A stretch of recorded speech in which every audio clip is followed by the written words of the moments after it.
past couple weeks, the Northwest Racing Series has had some dramatic races. It's had some crazy finishes, and it's had some crazy battles. But for tonight, the pressure is on for those drivers fighting for a championship in the West Bay Napa Auto Parts Playoffs, as it's the Lobster Claws 175 at New Hampshire Motor Speedway. It's race number 3 of the Northwest Cup Series is West Bay Napa Auto Parts Playoffs for the second round, and it's live on LSR TV and CRN Sports, presented by Walls Beer Co. and LSR TV. I'm Justin Prince alongside the booth tonight. Greg Rentz alongside me is Wesley Owen as well in the pit lane, but Charles Wooden in the director's seat for what's expected to be a dramatic race tonight.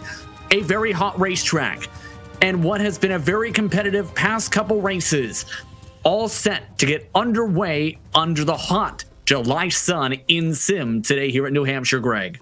And Justin, that has led to a very, very slippery track surface. As you can see right there, track temperature 113 degrees with an ambient temperature of 81, wind 6 miles per hour. This is going to be very, very difficult for these drivers. I got the opportunity to turn some practice laps here on Saturday night to see what these guys were up against, and oh boy, this is going to be difficult. These cars, it feels like you're driving on ice out here on this racetrack. I think you're going to see a very, very wild start to this race, and I think you're going to see a lot of cars facing the wrong way on the one way very quickly. It's to the point where right now 3 drivers have elected to take end of long slide penalties already, and we are still in the midst of the drivers meeting on track as drivers continue to prepare themselves for what's expected to be a wild one. Let's take a look at your point standings, shall we, to prepare you for what has been an exciting championship fight so far. The only driver currently locked in on victories to the championship for still is Seth Frazier. That comes after Cole Raz broke through for back-to-back Northwest Racing Series victories, but winning both the trucks and the Cup cars at Michigan. BJ Tidrick is the first driver on points at the moment. Dan Lowther and Jeff Stabnow currently in on points. 1 point separation between Stabnow and Burke at the moment. Then Dan West Jr., 2 points behind that, tied up at Paulison. Breitzman, a must-win. And Sean Breitzman in must-win territory. However, Justin, he likes this racetrack. 3 wins in Northwest Truck Series competition as well. This race last year in the Northwest Xfinity Series won by Sean Breitzman for 4 wins at this racetrack. Kind of a similar situation to what we saw at Michigan last week. Sean Breitzman enters the race as the all-time winningest driver in Northwest Racing Series competition here at this racetrack. This is going to be one where it's going to be intense. You can see with some of the various different drivers, their playoff runs, where John Onnebuck, the last of the former playoff drivers. Devin West currently first on non-playoff driver points. Stephen O'Hare, Frank Harris, Kaden Anderson, your top 4 in that grouping among your best of the rest, presented by LSR TV. Now, let's talk a bit about this racetrack itself here, Greg, because New Hampshire Motor Speedway, you've mentioned the difficulties when it comes to driving around here. It's a unique mile circuit where it's very flat, has a bit of aggressive banking, but also very hard on the brakes. Yeah, this track drives very, very much like a short track, and it's actually the epicenter of a big debate in the racing world, Justin. Is New Hampshire a short track? Some say yes, some say no. It all depends on what your discretion is. Personally, I consider this a short track because of how it drives like a short track. It drives very similar to a track here in the Northwest, Yakima Speedway. Very similar kind of driving style here. So I would consider this a big short track, if that makes sense. So a lot of guys here with a short track background were very excited about getting to come here and go out and wheel it like this. And I know one guy who was very, very excited for not just this racetrack, but the way the setup is handling and the way everything is filling in for him. BJ Tidrick in the number 72, he is a playoff driver. He was very, very excited about the prospect of this race because all the conditions here at this racetrack that are adding up today, they fell right into his wheelhouse when it comes to wheeling the race car. I think BJ Tidrick's one to watch here as we head to New Hampshire. He was 5th in practice tonight with the 29.863, was at one time at the top of the board, in fact. But it was Cole Raz who led them all in practice with the 29.719. Justin Yee, Keaton Anderson, West Jr., Tidrick, the top 5. So all the playoff drivers and all the top runners of late up towards the top of the board. And it's going to be interesting how Cole Raz can do, trying to go 3 for 3 in the past 3 races. Completed races, we should say, when it comes to Northwest Racing Series competition, Greg. Yeah, you mentioned completed races because we tried to turn them loose here in the trucks at New Hampshire on Thursday. However, several issues with the race in the opening laps deemed it to where it was just going to be impossible to complete this race and have ourselves a true playoff race because of everything that was on the line with it being a playoff race. We just decided on lap 25, you know what, we're going to red flag it, we're going to throw the checker, we're going to redo it, we're going to move on. And we are going to try it again at a later day. Cole Raz was very, very happy to get that race pushed back because he was a little worried about that race going on in the truck race. Was qualified around 6th or 7th and was hanging around 10th when the caution came out. The competition caution, I would say, came out. So he's very happy to get a reboot on that one, but he has turned in quite a few laps in practice as well. He spent his fair share of time at the top of the board here tonight, so watch out for Cole Raz. Like you just mentioned, going for 3 in a row. Could happen tonight in New Hampshire. We'll see. He's definitely got a fast car under him. Drivers still in the midst of their driver's meeting for the next few moments before we start off qualifying. Wesley, let's go over towards you because tonight could be an interesting one, especially for the pit entry here. Yeah, good afternoon, good evening, wherever you are. It's the country in the world of iRacing. We're back here at the Magic Mile, New Hampshire Motor Speedway, and this should be an exciting event. We were working on stats and notes to prepare for things and walking up and down the virtual pit lane. And a lot of these drivers are concerned, and you guys hit it on it a little bit earlier. These cars are really, really loose, and it feels like they're driving around a track that's like ice because of all of these hot track conditions with the July sim. And we're going to be watching that. We're going to see how many cars can be able to survive getting that bump draft and getting spun around, or if they can continue to survive and race on. Pit lane, like you said, pit entrance, pit exit, it's going to be hard entering these pit lanes because you got to drop off just below turn number 3 and you got to stay around the blend line until you hit the back straightaway. And there's not a lot of room here on pit lane here at New Hampshire. You literally have about 5 to 8 feet before you hit to your pit stall, and that's about it. So making your pit stops, hitting your boxes are a premium, especially for the drivers that are in the West Bay Napa Auto Parts playoffs. You cannot make mistakes in this venture, as right now we are in these final races before the championship 4 to be decided at Phoenix. Justin, whoever can be able to play their cards right, have the right pit stops, and no mistakes will be the driver we speak with at Victory Lane, and we'll pull up that virtual lobster later on tonight at the Magic Mile. Yes, indeed. Thank you very much, Wesley. As we're moments away from qualifying, one thing to note, during the drivers' meeting, drivers were informed that in early January is when that truck race would be set to take place here at New Hampshire. Drivers are all set to run the qualifying session out. 3 drivers, though, Greg, 3, surprisingly, have went with end of longest line penalties. Normally, Eric Cheney is among those drivers who qualifies right as the drivers' meeting starts to start at the back of the field. But James Vining and Stephen Paulison both joined him this time. Those drivers will now have to start at the back of the field in what is a 24 car grid for tonight, as qualifying is underway with Justin Yee leading them off. In other words, some of your playoff drivers electing to start at the back like Paulison.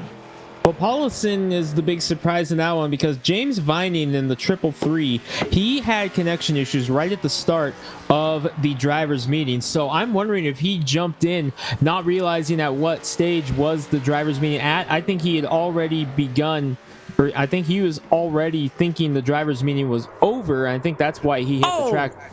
And he's already spun out. He's already spun it out.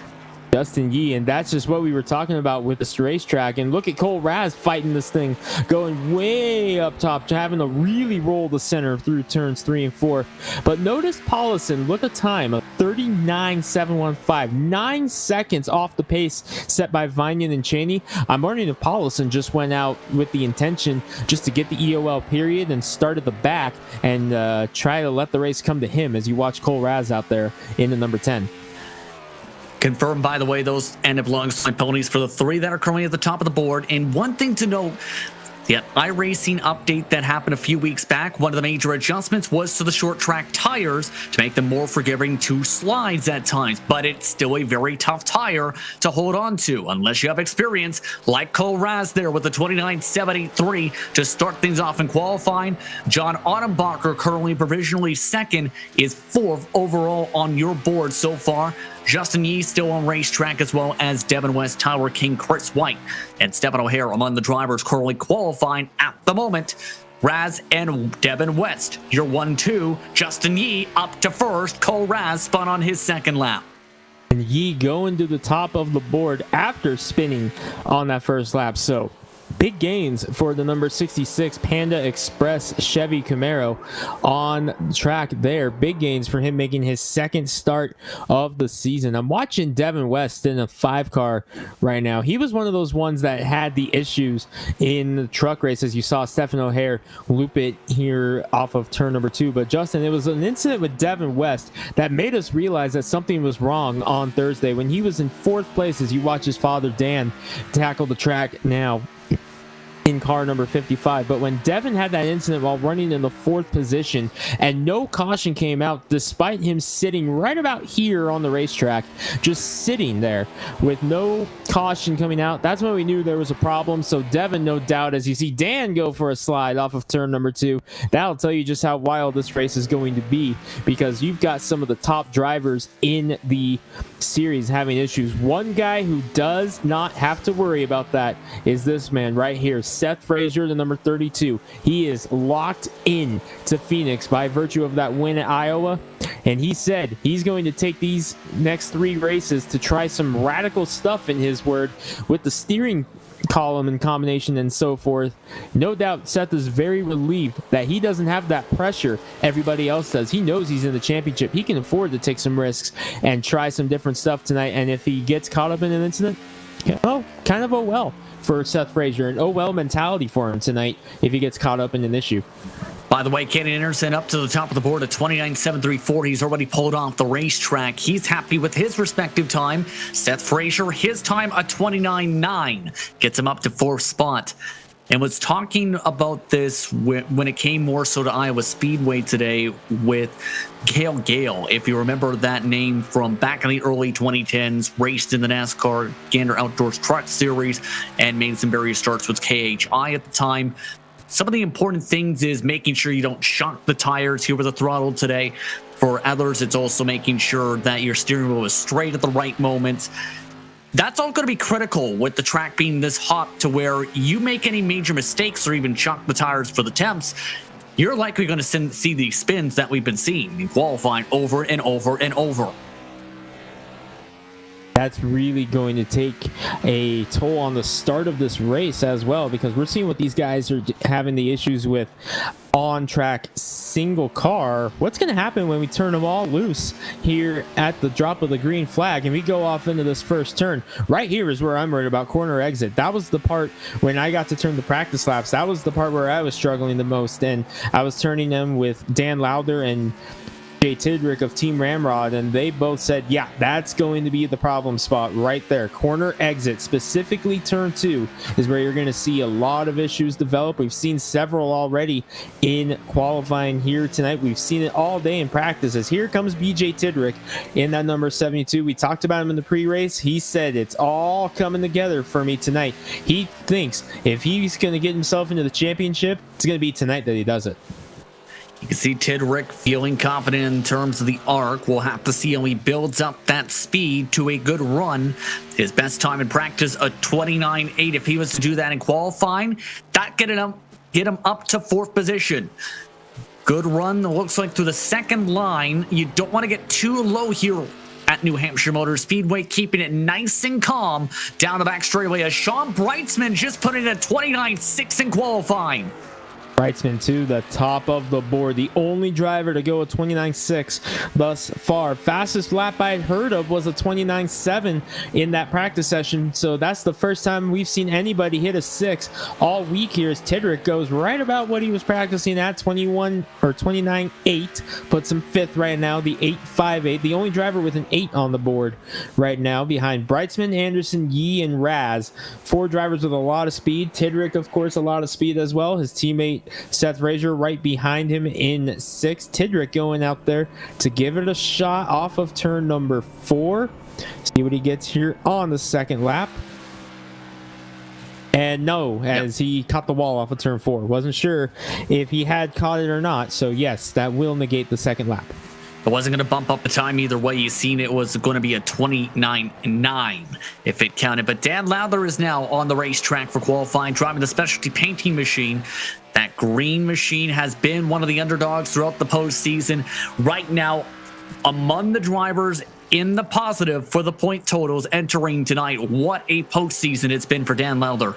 And remember, he locked himself into the playoffs on the last race of the day. Or the regular season, I should say. Talladega, it was must win for Dan Lowther to get into the playoffs in the regular season finale. He did just that, got the win, and since then, he has really turned it on in that number 63. Fantastic postseason run for Dan Lowther. He joined Team Ramrod for the playoffs, and he has really been paying off for him. Here you see him in 11th right now in the number 63. To the good right now in the playoffs. A good race here. He might get himself in position to transfer in on points. So be it if things don't go his way tonight in the win column. But a good race tonight could set him up to transfer in on points. Jeff Stabnow now on the racetrack, and he tapped the wall coming to the start-finish line too early to brake.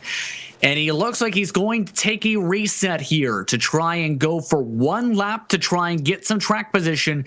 It's been a bit more of a rougher round for Jeff Stabnow right now on that cut line by just that 1 point over Carl Berg. Carl Berg in that 53. On pit road has yet to go as Stabnow coming out on track once again to try it one more time. He's only going to get one lap like you mentioned. Stabnow to turn number 4. Sorry, Justin.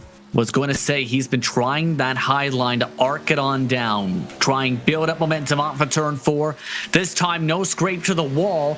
Has a minute and 40 seconds to work with. Jeff Stabnow looking to try and move up to the pole. He is way up the racetrack, though, all the way to the outside wall just about. And breaking loose right there, that's not going to help his cause. Just broke loose off of turn number 2. Again, that's going to be the problem spot tonight. Corner exit of turn 2 specifically is where we've seen the most issues so far today, and it just bit Jeff Stabnow again. That's not going to help his cause. We'll see where he falls in line in the number 24, but I'm not expecting him to be up near the top. No, 15th, 30.459. Work to do for Stabnow. Minute to go in qualifying. Drivers who are yet to take times are William Fletcher, Frank Harris, Corey Walters, Scott Hutchinson, and Carl Berg, as mentioned, did come out on the racetrack, then back to the pit lane. So likely at this time, those drivers will start towards the back of the field. Again, the others would be James Vining, along with the number 76 of Eric Cheney. The 58 machine of Stephen Paulson also will start at the back of the field via end of longest line penalties. So in other words, very productive qualifying session. Stabnow a 30.4, only 1/1000 of a second difference, by the way, on his second lap as he smacks the wall on the cool down lap for this one. So what a qualifying run for Sean Brightsman to get him up to the top of the board. He needed a good run tonight, Greg. He's got it.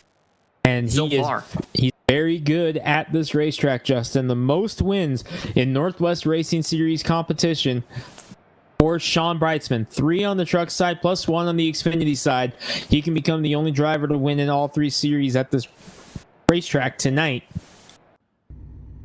With a win, the first time the series has visited New Hampshire Motor Speedway, and Sean Brightsman showing why he is a very, very talented sim racer here at New Hampshire with this pole as they begin to grid up. It's time for the ComServe Wireless starting lineup. Yes, indeed. It's Sean Brightsman who's on the pole tonight. The only driver so far tonight to hit the sixes. It's a 29.678 for Sean Brightsman to start off on the pole tonight for race number 3 of round 2 of the West Bay Napa Auto Parts Playoffs for the Northwest Cup Series. Caden Anderson will start on his outside in the 29.7s. Justin E starts in row 2 in third spot alongside Cole Raz, looking to go 3 straight on the trot after winning back-to-back races at Michigan.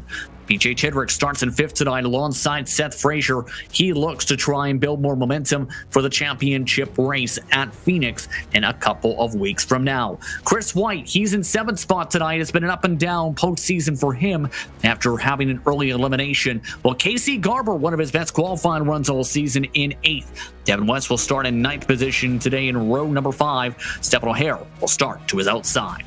Not too often do you see 2 playoff drivers on the outside looking into the top 10 right now, but that's what you got. Dan West Jr. and Dan Lowther. The Dan and Dan show going to roll off from row number 6, 11, and 12. Tyler King in the 44 car going to roll off in 13th with James Viney in the 333. He qualified in 14th position, but will be falling to the back for the EOL for qualifying before the green flag. Jeff Stabnow, the 24, qualified 15th. Eric Cheney was set to fall to the back, but he has loaded up on the trailer, will not start the race. You've got Fatback Bryce Clark in the number 93, rolling off in 17th position. John Ottenbacher, 18th. Rounding out the top 20 are Stephen Paulson and Corey Walters. Drivers are also in record times: William Fletcher, Carl Burke, Frank Harris, and Scott Hutchinson. They'll start 21st through 24th to round out your 12 rows of cars. Again, end of longest line penalties being given once more to James Viney, Stephen Paulson, Eric Cheney. Bryce Clark also elects to take an end of longest line penalty in this one. Real quickly, Greg, your keys to victory for tonight. Going to be a great race here tonight at New Hampshire. Lights are off on the pace car. We are getting set to go racing. My keys to victory: you got to be patient here in this one because it is going to be a crazy race. You're going to be patient. You're going to need patience, and you're going to need to do it because here we go. Green flags out. We're underway from New Hampshire for playoff racing for the Lobster Claws 175.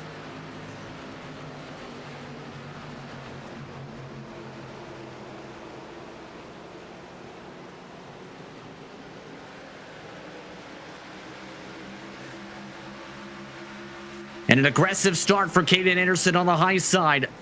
Gets a bit of a run, moves his way up towards the top line with the squeeze. Sean Brightsman not able to make the move. Caden Anderson with the drift for the race lead.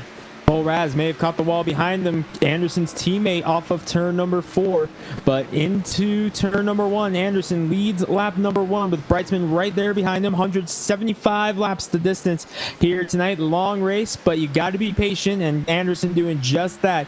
Anderson, Brightsman, Raz, your top 3. And a good launch for all those drivers. Justin E. shuffled to 4th. Already a +6 for William Fletcher of note at the back of the field with the EOLs. Frank Harris also in that grouping. Eric Cheney did not make it to the start in this one. As Brightsman starting to struggle, his car starting to get a little bit squirrely towards the mid-pack. Devin West nearly spun into the inside wall. He was dropped back to 11, then dropped to the middle line. Devin West having issues again on the same lap that we saw him have the issues with in the truck race. Lap 2. Fortunately, he's able to keep it gathered up this time. Under pressure now from Stephen O'Hare in the number 41 as Dan Lowther got by the number 5 of West. He's following the elder West, Dan West Jr., but Dan West Jr. with a big bobble off of turn number 4, trying to track down Casey Garber, and Garber with a nice run on the outside, but he's going to carry a lot of momentum through too much as he slid up the track in turn 1. And now Dan West Jr. nearly spins it on the inside line of KC Garber down the back straightaway. In towards turn 3, Garber able to get back single file.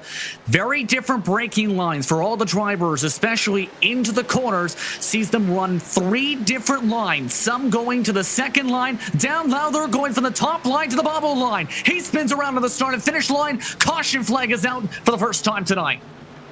As they go around, Dan Lowther, the first caution, and a playoff driver, not what he needed because he was to the good in points. As we take a look at a swag replay, see what happens, and Dan Lowther said, corner exits where I'm concerned about, and it looks like it bit him right here. Let's see what happened. Yeah, really, really squirrely. Went up to the top line for the exit and just lost it. Almost saved it, but then just overcorrected right there. It was either that or get smacked by Stephen O'Hare, though. It's O'Hare really had to pedal his way on by, just avoided him by a quarter of a car length. Bit of back end damage for Dan Lowther, but it bunches back up the field after only a few laps of action. And here's one of the main traits that drivers will have to think about is this is the track known for its longer caution periods with several pace laps. So it's a chance to plan out strategy at a track such as this, especially with 23 cars in the field. And no doubt Sean Brightsman's not afraid of strategy. We've seen that out of him several times before, but with only a couple laps on the tires, that's what I thought. I thought you were going to see more guys stay out. You're going to see Tidrick come down pit road, though, in the number 72, and it looks like he's by himself in... Nope. There are more cars coming down from the back, but as far as Team Ramrod goes, except for Dan Lowther, who no doubt's going to come get 4 freshies after the spin, I'm just kind of surprised to see a mixed bag between Lowther, Tidrick, and Frazier. I figured you would have seen them all in the same strategy. Leslie, over to you. John Brightsman, Tyler King, Dan Lowther, who just recently brought up the caution flag. He's going to look at possibly trying to salvage using that, fast repair in the early going. Right now, 7 in of 175 here at New Hampshire. For everyone else, it is 4 tires and fuel.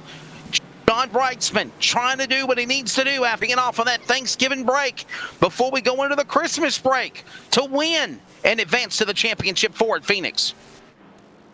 Thank you very much, Wesley. By the way, an update on the reason for Eric Chaney not being able to make the start tonight. He said he did not want to get involved with the guys fighting for their championship, and that's understandable with Chaney not wanting to be a major factor in that regard. His fastest practice lap was a 30.4 after 30 laps in that session, Greg. And especially with all 3 of his teammates being playoff drivers, Chaney has kind of moved into Team Ramrod as well, kind of helping them out as a test driver. And when he does start in the Cups and Trucks series nowadays, he's been running with Team Ramrod. And with all 3 drivers there in the playoffs, he said no need to go out and screw things up for those. Very good, very adamant, very respectable thing to do for Chaney, knowing, hey, not my night, not my track. I'm just going to ride it out or wait till next week to give it a shot. Want to go signal on the racetrack. Coming down the back straightaway, it is Katie Anderson in control of the field. Sean Brightsman on the outside of row 1. Then it's Raz and Yee. Then Frazier and White. Garber, Dan West Jr., Devin West, O'Hare, the top 10. +9 for William Fletcher. -10 for BJ Tidrick after the early going in this one. Tidrick, remember, started in 5th position. Drivers down the front straightaway. Green flags back out, back on her way, and a great launch from both the front row drivers. Anderson, though, with a big squeeze on Brightsman to close up the gap. You see how Cole Raz was able to get right up on the back bumper of his teammate to help him get going and get that extra little push in front of Brightsman. Nice job there by the teammates to hook up there and get around Brightsman. At least Anderson did. Raz is fighting it out with Brightsman on the inside. Raz not quite clear off of turn 4. Got him on corner exit. Ooh, but a little bit of a slide out of both of them. And now Brightsman getting up exactly like what Raz was doing on that restart. 2 friends with a good launch already, and Cole Raz, remember, known for being really quick on the short tracks. We've seen him quick at Richmond, for example. Already pulling off a car length and a half from Sean Brightsman. The rest of the pack 2-3 car lengths back as they all get single file. On the bright side, there's a cloud above the racetrack as well. The track has also started to cool off. The in-sim time is approaching 4 p.m. at the moment. Once again, on July 19, 2020, which is the real world's original scheduled date at New Hampshire. The track temp, 106 degrees Fahrenheit, down from about 114 in practice. Yeah, and that's helping add grip to the racetrack, Justin, with the clouds rolling in. The track temp falling, that's adding grip, which is much, much needed here with the way these cars are handling so far. That is going to be a welcome change here in this one, because these guys were screaming for more grip here in practice session. They were worried about tire conservation. This track cooling off is going to be a welcome change moving forward. James Vining letting several cars go down the front straightaway. You've seen as he had a bit of a mistake off the corner in the battle with Tyler King. For James Vining, one of the drivers, remember, who had to start from the very back of the field and the longest line pony. He did not take tires, remember. He was passed by Tidrick, Kane, Walters. On that strategy, contact in front of him. Trouble, Fletcher gets hit by King. Contact is down, Lather gets involved. They pile up for our second yellow of the night on lap 13. And Dan Lowther, we talked about him needing a good run to just set himself up for a solid finish, and here he is having the rough go. As you see BJ Tidrick, another playoff driver there with the 28 of Fletcher. Kind of a throwback to the late 90s right there, the Winston colors, and Exo having some contact between Tidrick and Fletcher, and King piles in. There's Vining, Lowther. Thanks. And Frank Harris missed that one. And he's been at times had a lot of bad luck with those types of incidents. This time able to check up, and guess what? There's unlimited tire sets once more in this series, meaning just about everyone has elected to come down towards Wesley to say hello, except for Sean Breisman and BJ Tidrick. Yeah, this is a bad day for one of those drivers that were on the bubble for that Championship Cup playoff run. Dan Lowther did not need that. Neither did the Catman, James Vining, host of other cars. Frank Harris on pit lane, Corey Walters. We got a wreck off pit lane for Dan West Jr. His car, cattywampus, on the pit lane right in front of Tyler King. Meanwhile, Devin West exits. Here comes everyone else off the pit lane. A crazy happening for Dan West Jr. I'll try to get the story to find out what happened with him, but right now a car looking like a modified for Dan Lowther, and here's a look at the replay as we'll come back to pit lane in a moment. Look at this wreck on pit road. That looked more like the little bit of a wreck there from what we saw. Yep. This is going to be a very interesting camera angle. You're going to see this. Look at that 5 car. Again, that's his son. And his son has a pit box a couple stalls ahead. And sometimes on iRacing, you can see drivers go through if you're in the box. The thing is, they were not in the box. Oh. Father and son wreck each other. Oh, my goodness. And my apologies, Justin. I thought it was Tyler King. It was not. I have to apologize to him. Yeah, or Stephen O'Hare, actually. Stephen O'Hare's lucky that it was see-through, essentially, or go-through, where if it was not, his car would be destroyed right now. And look at that, Justin. Dan West Jr. did not take the fast repair because it happened so quickly that he did not have time to switch that fast repair on. So now he's in trouble because now he has that highly damaged race car and quite a bit of damage and a long way to go. He's going to need another caution to come out to get that fast repair. Yeah, this has been a wild one so far. Dan West Jr. as a result of that 18th position with that trouble. Dan Lowther elected to get several more seconds of repair damage, by the way. He's 22nd. Scott Hutchinson, who's lost several laps, he is now back rolling. He is the only driver not on the lead lap with a Wendigo signal with Sean Breisman and BJ Tidrick, who are on older tires. But here's the kicker. Breisman, 15 laps now, coming to 16 when the green flag flies on his set. BJ Tidrick, 6 lap fresher tires when he pit under the first caution. Everybody else taking advantage of the unlimited tire sets with that 6 to 7 lap green flag run. And now we're going to see 3 different tire strategies kick this off. You got Breisman, Tidrick, and then everyone else behind there. So curious to see what these first few laps look like with this different tire strategy, because this could get very interesting on the restart, especially with Breisman. I'm worried about Breisman in that 46 on those older tires. Yeah, it's only been a couple laps, but with how hot this track temperature is and how important tires are right now, this could get really hairy really quickly. I have to see if there is any major tire spin. Pace car is off. Breisman to the straightaway. Breisman, no tire spin. Green flags out, backing away for him. BJ Tidrick, though, had a bit of tire spin. He's been freight trained by Anderson. Cole Raz dives to the inside. Justin Yee, big checkup as he nearly locked up the brakes as Seth Frazier passes him on the high side. Justin Yee back to the inside of Frazier as Anderson able to clear Tidrick, trying to bring Cole Raz with him. Raz in the 10 car to the inside. He was kind of communicating and sharing some notes with Tidrick earlier in the week as well to get himself ready. As we got battle for the lead. Caden Anderson wants it back in the 37. Anderson currently on the fresh tires, wants to get back to the point. Caution is out. And it's a big truck blocker. Corey Walters involved, Dan West Jr. involved, Chris White involved, Jeff Stabnow, and several others. Casey Garber spun around. Frank Harris coming to a slow. Not sure if he was involved. Taking a look at the swag replay. And we'll take a look as the track block starts up a little bit, a couple car lengths up ahead of this. But it involves at least 8 to 10 cars, give or take, where everyone had maybe half a second to react. Oh, this started up further ahead. Chris White in the 83 right there. So this happened near the middle of the pack. See if we can pick up Chris White and Jeff Stabnow. They were side by side. Into turn 3, Jeff Stabnow was trying to work on the high line. Chris White from the bottom. Taking a look at the All-American Pools aerial coverage. As off the corner, it was Stabnow who got loose. The rest of the field just piled in, and Devin did get collected in the 5.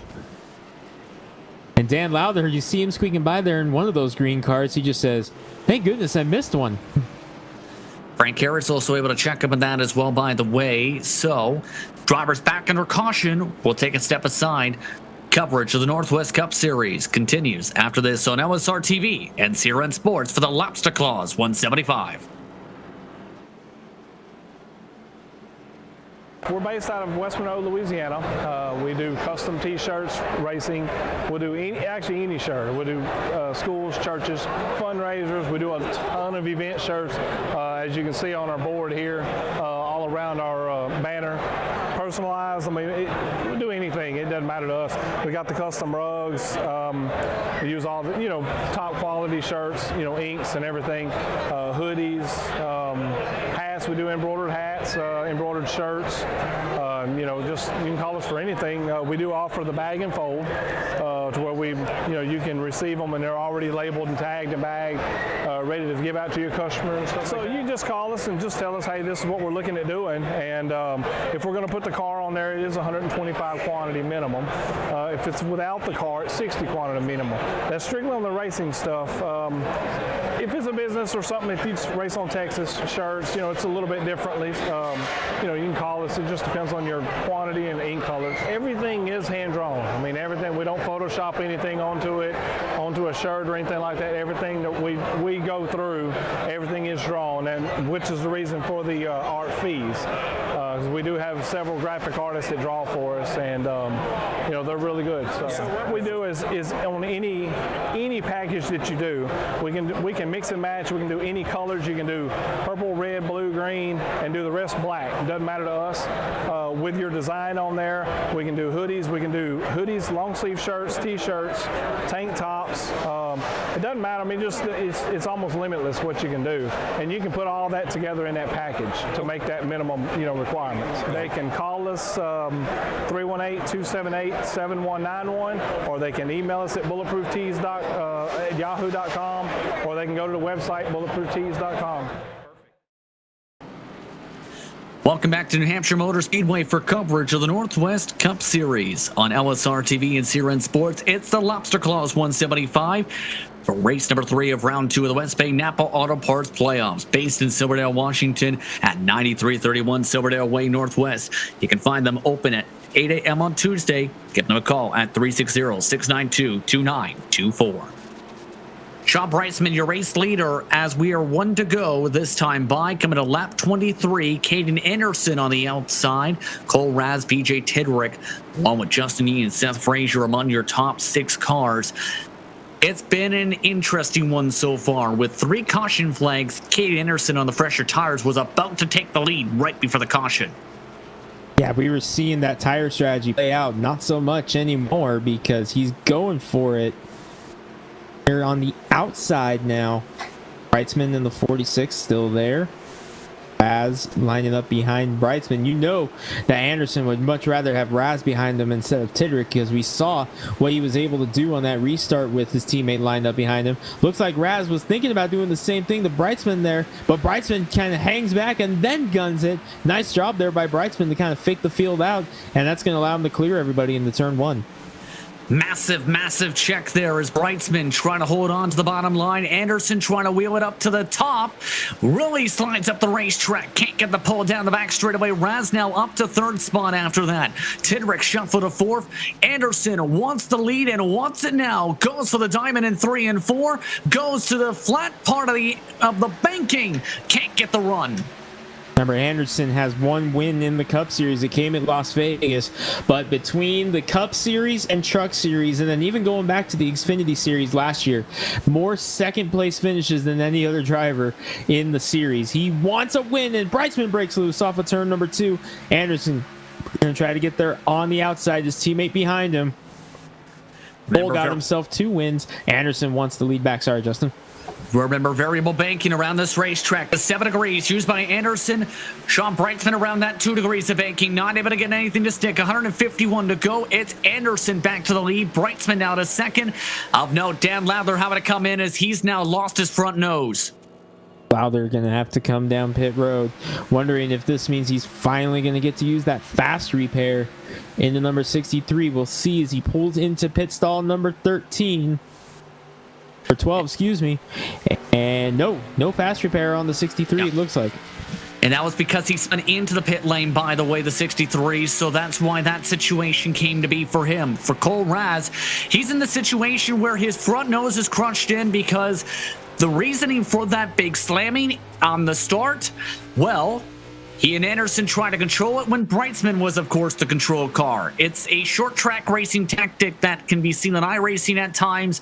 That tactic has really hurt Cole Raz potentially for the long haul as he takes away second.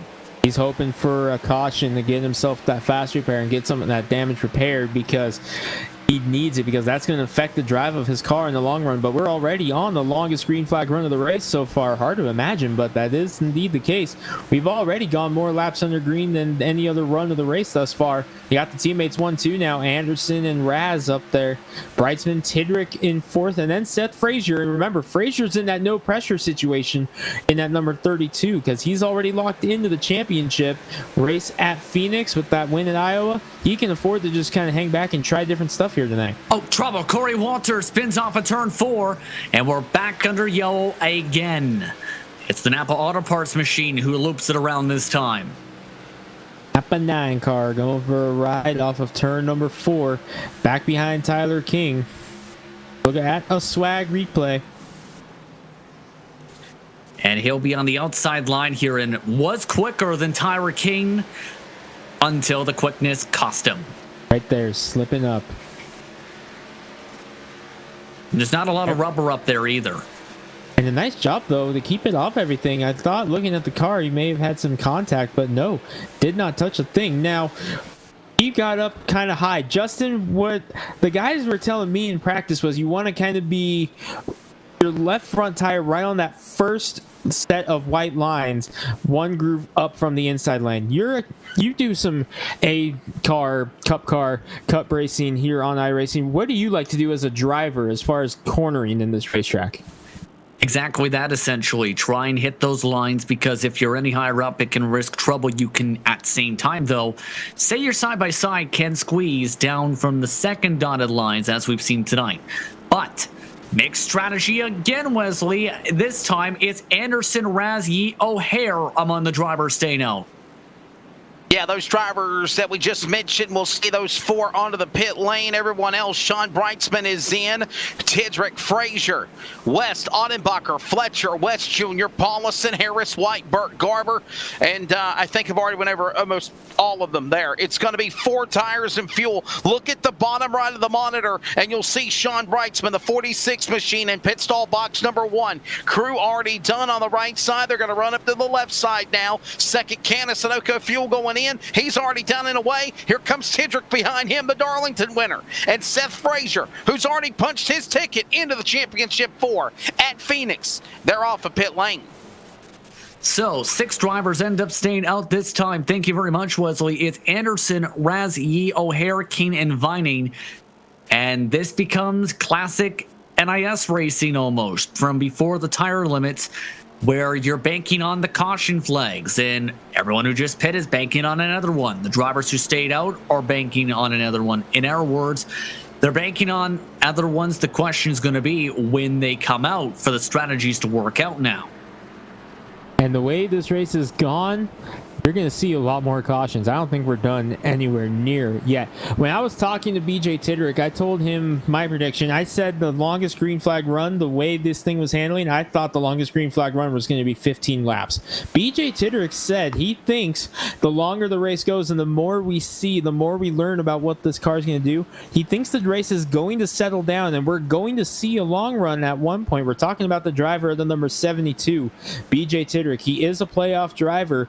He thinks there will be a long run in this race, so he is still banking on that strategy. We'll have to see if maybe at the next caution we can catch up with him and see if he's changed his mind on the way this race has played out so far. But I know as of the time he took the green flag, Tidrick in that 72 was expecting a long run at some point tonight. Yes, indeed. Keep in mind, we are still outside the fuel window to make it on a no stop, essentially. If it goes from green, it's a 90 to 95 lap or so fuel mileage window. Expected for tonight. Want to go signal again? It's currently Anderson and Raz playing around with the pace car. Then it's Yee in third, O'Hare in fourth, King Tidrick, or Vining King, rather, Tidrick on new tires. Brightsman, Devin West, Seth Frazier, the top 10. The interesting thing, by the way, with Devin West is he did have no hood prior to the last caution. He's used a fast repair to get a brand new one. So he is now without a fast repair in this race. Yeah, several very, very quick drivers already having to take the fast repair.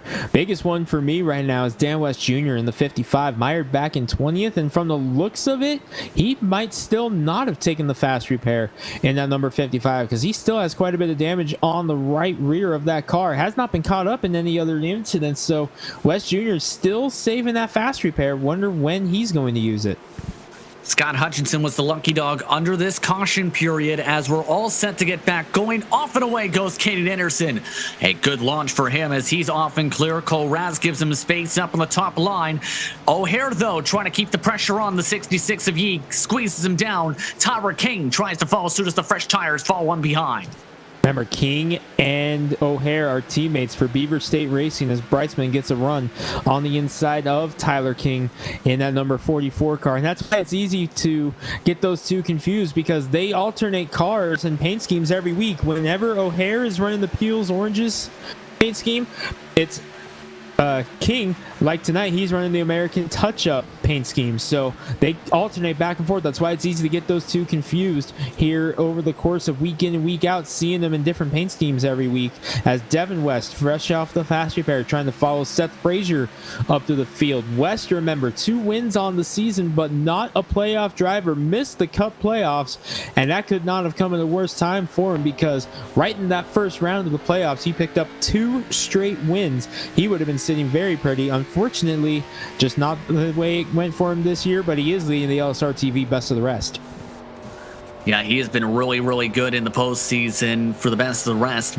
Able to get on by that time. You see a Seth Frazier drifts his way in front of him.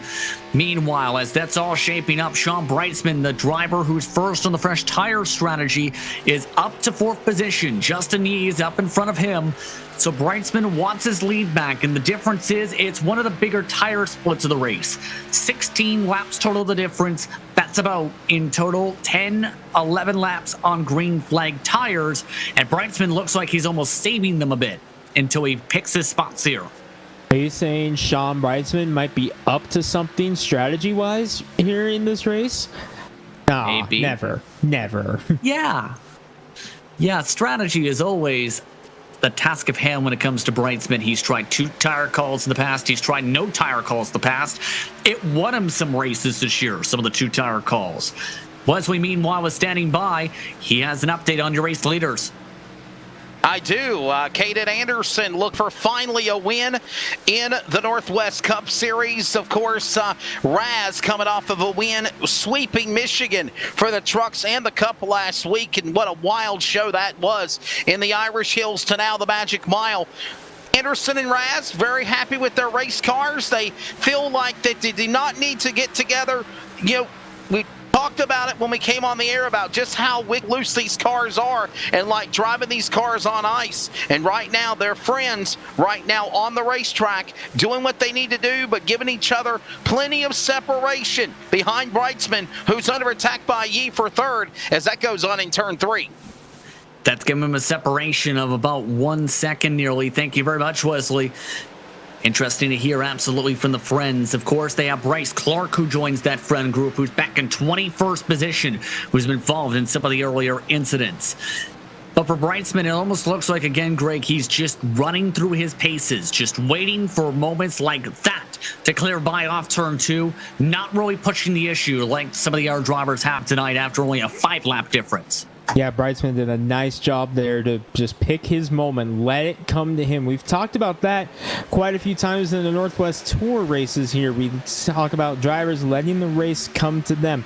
A lot of them turning laps in this race here tonight, including Brightsman in the number 46. Of course, he is a threat every time we come here, but he is also a Northwest Tour driver. Picked up a win in the road course race for the Northwest Tour. He won at Lime Rock. So Brightsman in the number 46 doing a nice job, just being patient, showing patience, and that's what I said was going to be the key to this race tonight, was being patient. That's what I'm worried about with some of these other guys in the front with kind of this run and gun strategy for the win. I think you really got to be careful here in this race. 100% as we're approaching one of our longer runs again of the race. Not to jinx it, as currently everyone's starting to get single file and spread out apart a little bit. Keep in mind some of the drivers who stayed out, they've already been shuffled as far back as 10th position. Kate Anderson still your race leader by 0.6 of a second over Cole Raz. Sean Brightsman has reached the back end of Raz, however, right all over the back end of that Jefferson Racing logo that's on the back bumper of the Chevrolet Camaro, the 10. All while some other drivers continue to scrap. Raz still trying to hold off Brightsman, but like you said, they're beginning to scrap all over this racetrack right now as Yee and Frazier begin to have their battle. But Brightsman looks like he has found his moment that he wants to try to strike on Raz. Battle for second. Brightsman to the inside of Cole Raz. Devin West lurking back there. Who does he go with?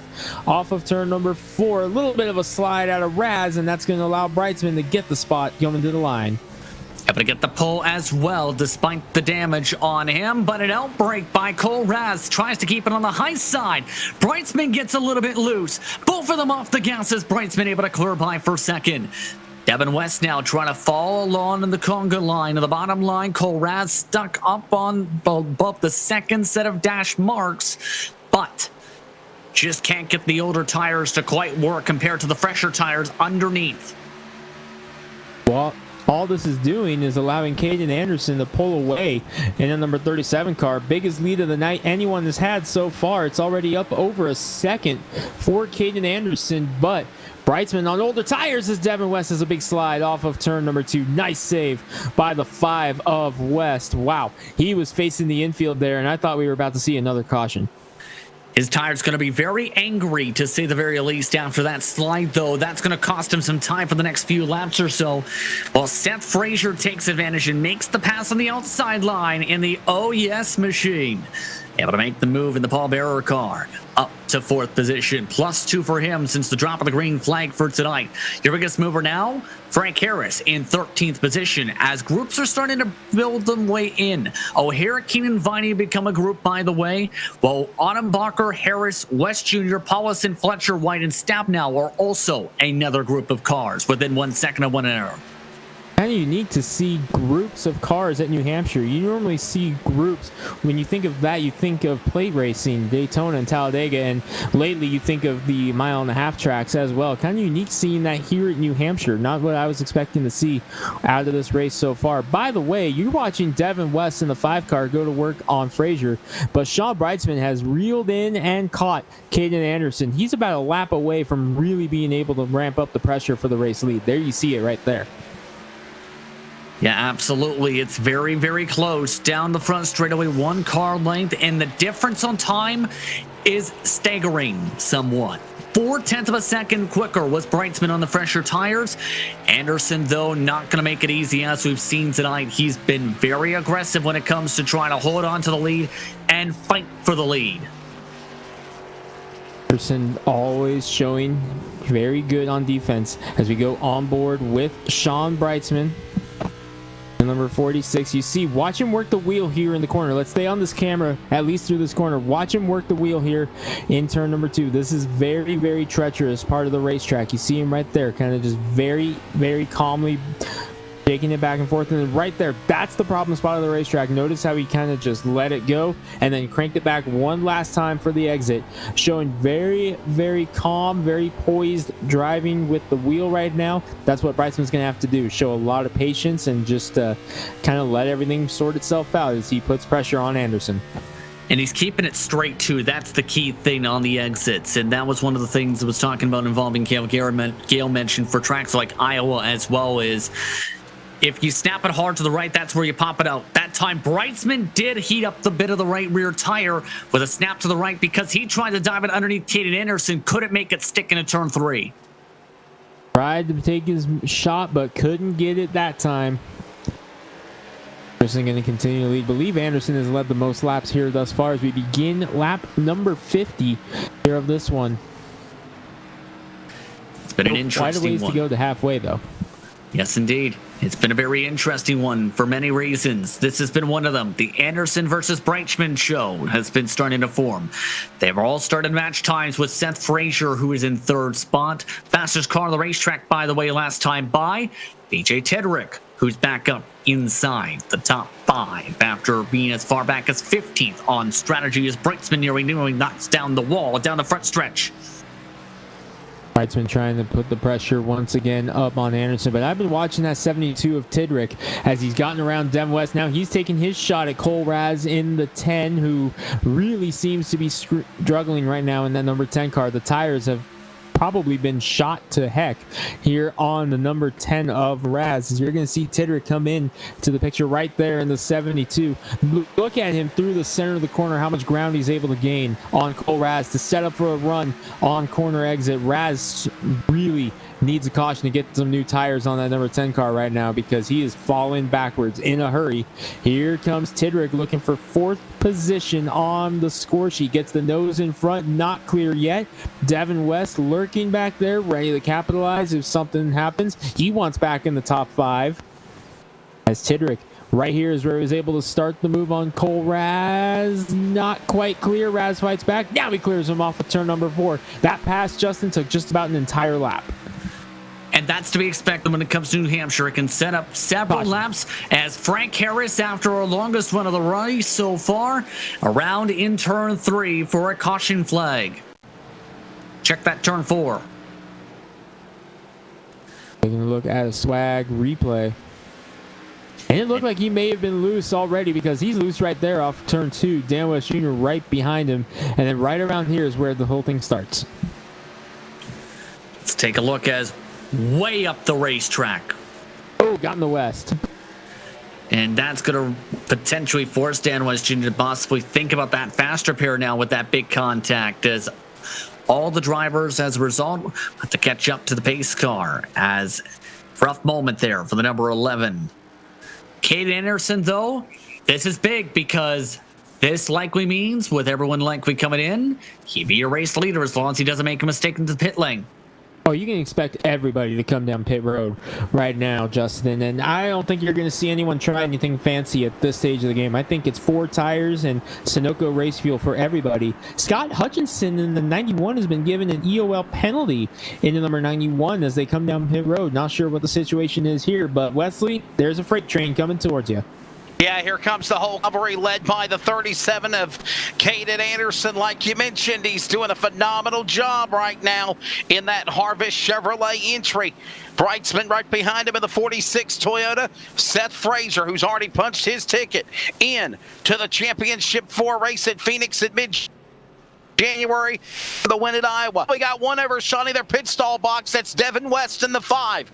He'll lose a couple of seconds. Everyone else now in their pit stalls. You look high above from All-American pools from the pit lane. Frazier's off. Anderson's off. Brightsman's off. And it's going to be Anderson, Brightsman, Frazier, Yee, and right now O'Hare, top 5 as they exit out of the pit lane. 4 tires and fuel. All these drivers ready to go for the final 100 and a quarter here at the Magic Mile, New Hampshire.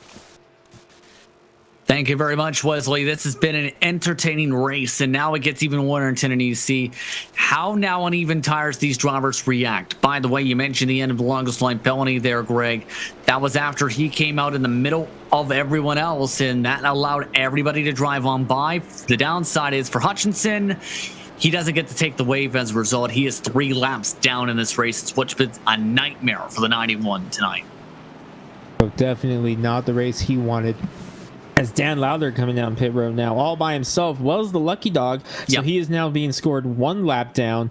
Only car on pit road, and with that modified in the number 63. Modifieds are known to tear it up here at New Hampshire, but not in the cup race, as Lowther continues to try to fight and claw his way back in. But we know Dan Lowther is very tenacious, not afraid of falling into this situation and then trying to recover as the race wears on. As Frank Harris comes down pit road as well in the number 11, he slid through his pit box. There's Casey Garber in the 94 squeaking by. So Dan Lowther in that number 63 might not be out of it just yet, because the more incidents that happen and we start to see drivers maybe fall out of the race, that's a point every single time you gain a position. Absolutely. Drivers now getting ready for the restart. 1 go signal this time by, of note, Casey Garber, Frank Harris. Some drivers getting repairs, but of note, Frank Harris nearly lost a lap as a result of coming out with the pit road closed, and I believe he actually did get booked for that. So that's going to mean now 3 cars off the lead lap. But the drivers who will lead them on said lap are Caden Anderson, Sean Brightsman, Cole Raz, Seth Frazier, Justin Yee, Stephen O'Hare, BJ Tidrick, Tyler Kane, James Vining in 9th. Devin West, after missing his pit stall, is still inside the top 10. Also of note, +5 for Carl Burke after not qualifying. Corey Walters, after that incident, is still in 12th position, used a fast repair on the number 9. All set to get back underway. 57 laps down, coming up to 118 to go from the Magic Mile. Kate Anderson off and away. Green flags back out. Anderson with a nice jump on the restart, as Frazier now going to get a run on the inside of Brightsman towards turn number 1. We'll see if the bright purple 32 can you get the pass on Brightsman going into turn number 3 here as they come off of turn number 2. Brightsman with a nice exit there. So he's going to clear Frazier, who now falls back under pressure from Cole Raz. And now I think we're going to see Cole come back up to the front in this number 10 car, because now we're on the short run all of a sudden. And this is where Cole Raz has had a lot of speed. He hasn't used the fast repair, by the way. He does have a little bit of that nose still crunched in for the straight line speed, but he's been trying to counter that with later braking to the outside of Seth Frazier. Sliding up is Frazier. Big bobbles off the corner from both of them, though. The race leaders also bobble. Seth Frazier gets a nose ahead for 3rd. Of note, James Vining got loose, and now James Vining's off of the grass. James Vining able to save it. He's been shuffled back to 18th position. Tough break for Vining, as he had fought his way back up through the field after taking the EOL for qualifying early in the 333. Now he's got work to do, because he has fallen back well outside the top 15. Up at the front, though, after a bit of a mistake off the corner from both Anderson and Brightsman. Raz to the outside for 2nd. Big checkup as the caution flag comes out. It is Scott Hutchinson who spins around to the very back of the field for the caution flag. A bad day goes worse for Scott Hutchinson. Taking a look at a swag replay. And it Just was James Vining. Yes, he actually was the cause of it, Greg, because to quote the radio thought, he does not like this car. And I'm not talking Hutchinson's, I'm talking his own. Could have fooled me. Unfortunately, Vining in the 333, having a very rough go of it here tonight, not liking the car. And remember, you gotta feel bad for Vining, because ever since that race at Kentucky where he was leading the race, looking strong, since then just hasn't had enough speed. And as we roll still under caution. Caden Anderson, he's not too happy with the setup right now. As Anderson asked the officials, this is the setup? Like, this is the official setup? He does not like the way this car is driving right now. I think that's been the case, and we talked about it at the pre-race. Drivers have been having the hard time adjusting here. Wesley, though, Carl Burke, Stephen Paulson, Jeff Stabno and company heading towards a direction they're electing to go off cycle again after a couple laps. Yeah, and there was a little razzle-dazzle besides that as well, as Jeff Stabnow, Barber, Paulison, Clark, Fletcher, Burke, those drivers you mentioned. But I don't even know if you guys noticed it or not, but did you see the mind games that virtually Sean Brightsman was doing behind Cole Raz? Frazier, he was literally looking like he was going to commit to come down to the pit lane, made that last sudden turn to right to miss the pit entrance, and from there on everybody else got to the binders and quickly made a psych move to stay on the racetrack. But for Stabnow, right now he's struggling. He's right now inside the top 20. Watching him, Casey Garber, the 94, the 93 on pit lane as well, of Bryce Clark, all these drivers behind in the top 20. Carl Burke in 53 coming down to the pit lane, 4 tires and fuel. Hey, Justin Gregg, you're already in the back. There's nothing wrong with getting 4 tires and fuel and going again. Absolutely. Corey Walters also electing to go for that call with several more getting damage repair. Thank you very much, Wesley. As eventually we're going to have to get that long run, right? The longest run of the race has been 18 laps. 18 in this one. So I'm wondering, maybe lights are off in the pace car. Let's see if we can get BJ Tidrick on the communications, because I want to know if he still thinks if this race is going to have a long run. I'm curious of those thoughts as well eventually, so get the chance in a few moments, believe. So for Katie Anderson, he's led the most laps. He's been in control of the pace. Wesley Utland, believe, is standing by. I am BJ Tidrick, LSR TV. You got a copy? Yeah, 10-4. So what's your thoughts of this race so far? A lot of caution flags and strategy. You're thinking that, are we going to see a long green flag run? What do you think? So we've been talking about this quite a bit in our TeamSpeak channel. I think that with the way the car is designed, as free as it is, I think we're going to get a long run because, guys, like we just had a fairly long one, 30, 35 laps, but I think we'll get another one just because I think guys are so timid about this setup that they're going to take their time, they're going to be patient with it, and I think it'll lead to another good green flag run. It's just these restarts that keep hemming us up.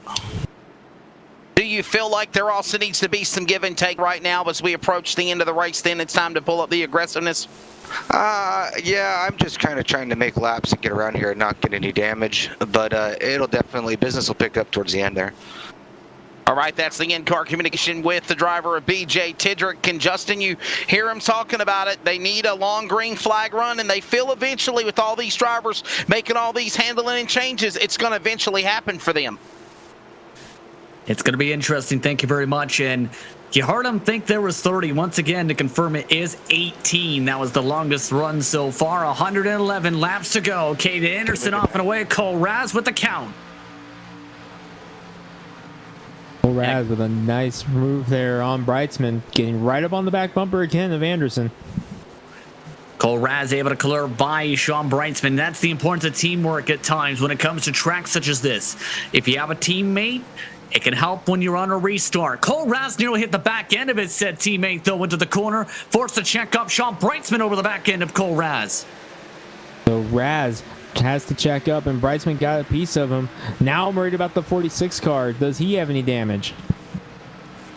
He does have a bit of damage from that little bit of contact between them before, so there is already history of tapping between them off a restart.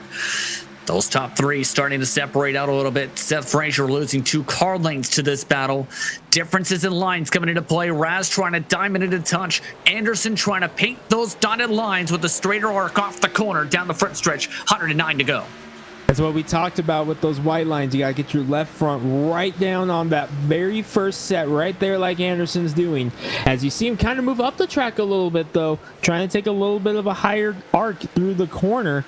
Is that something you expect to see as the race goes on, Justin? You start to see guys creeping up just a little bit higher, perhaps trying to bring a second groove in? Possibly. Keep in mind that drivers are going to have that sliding and risk of overheating the tires as this race goes on. By the way, Corey Walters in turn 2 nearly smacked the wall. That's now shuffled him to 21st position. Caution flag is now out, and it's Bryce Clark this time in the 93 who brings it out in his season debut. Fatback having some issues in the number 93. Yes, that is what we call him because you're going to see it in about 3-2 right there. It says Fatback Motorsports right there on the back of the number 93 car. That has been his nickname since I can remember.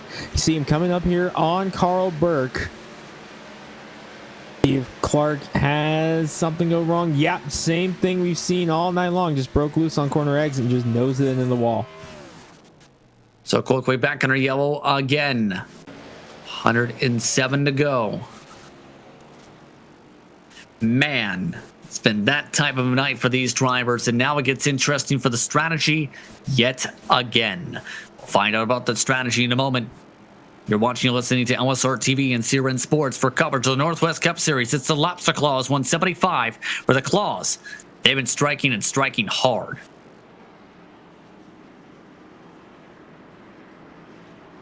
ETE Reman is the world's best remanufacturer of transmissions for import and domestic cars and trucks. Based in Milwaukee, Wisconsin, our customers are repair shops, auto parts stores, dealerships, and distributors. And with 6 nationwide warehouses, we're where and when you need us. So when you're looking for a transmission that is like new, only better, instill confidence and install ETE Reman.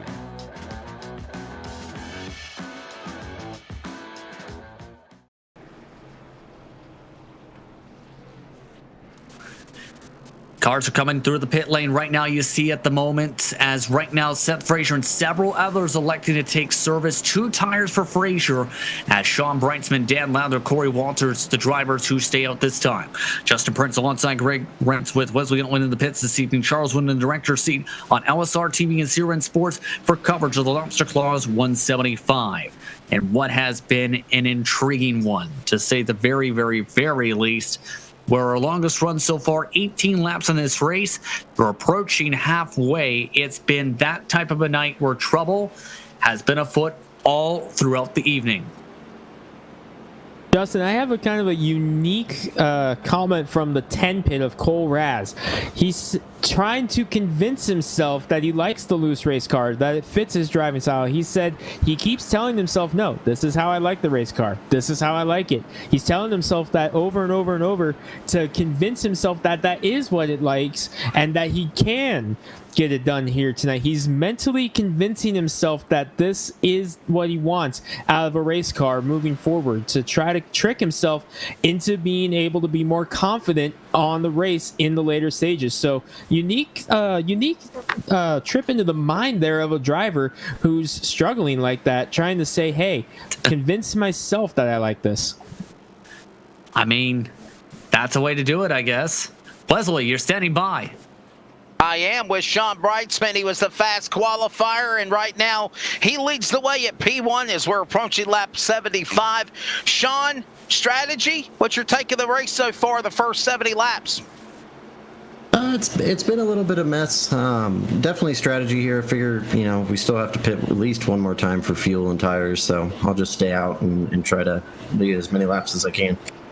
Real quickly, as we have the lights off on the car, 1 to go, green next time by. A lot of the drivers that we've spoke with are thinking that, once you guys finally hit the right setup on handling, you're going to see a long green flag run. What's your take on that? I feel the same way. I feel like once everybody finally just kind of relaxes and stops mashing the throttle, we'll get that green flag run here. I'm guessing probably another 10, 15 laps. And remember, Sean Brightsman took off on Thanksgiving to be with family and pretty much put himself in a predicament, Justin and Greg, where he has to win one of these races to advance to Phoenix. Right now, he's leading the way in the 46. Thank you very much, Wesley. 103 to go this time by in the Lobster Claws 175. Drivers all set to get back underway. Why don't we kick the asphalt? Let's take a listen in. 103 to go from New Hampshire this time.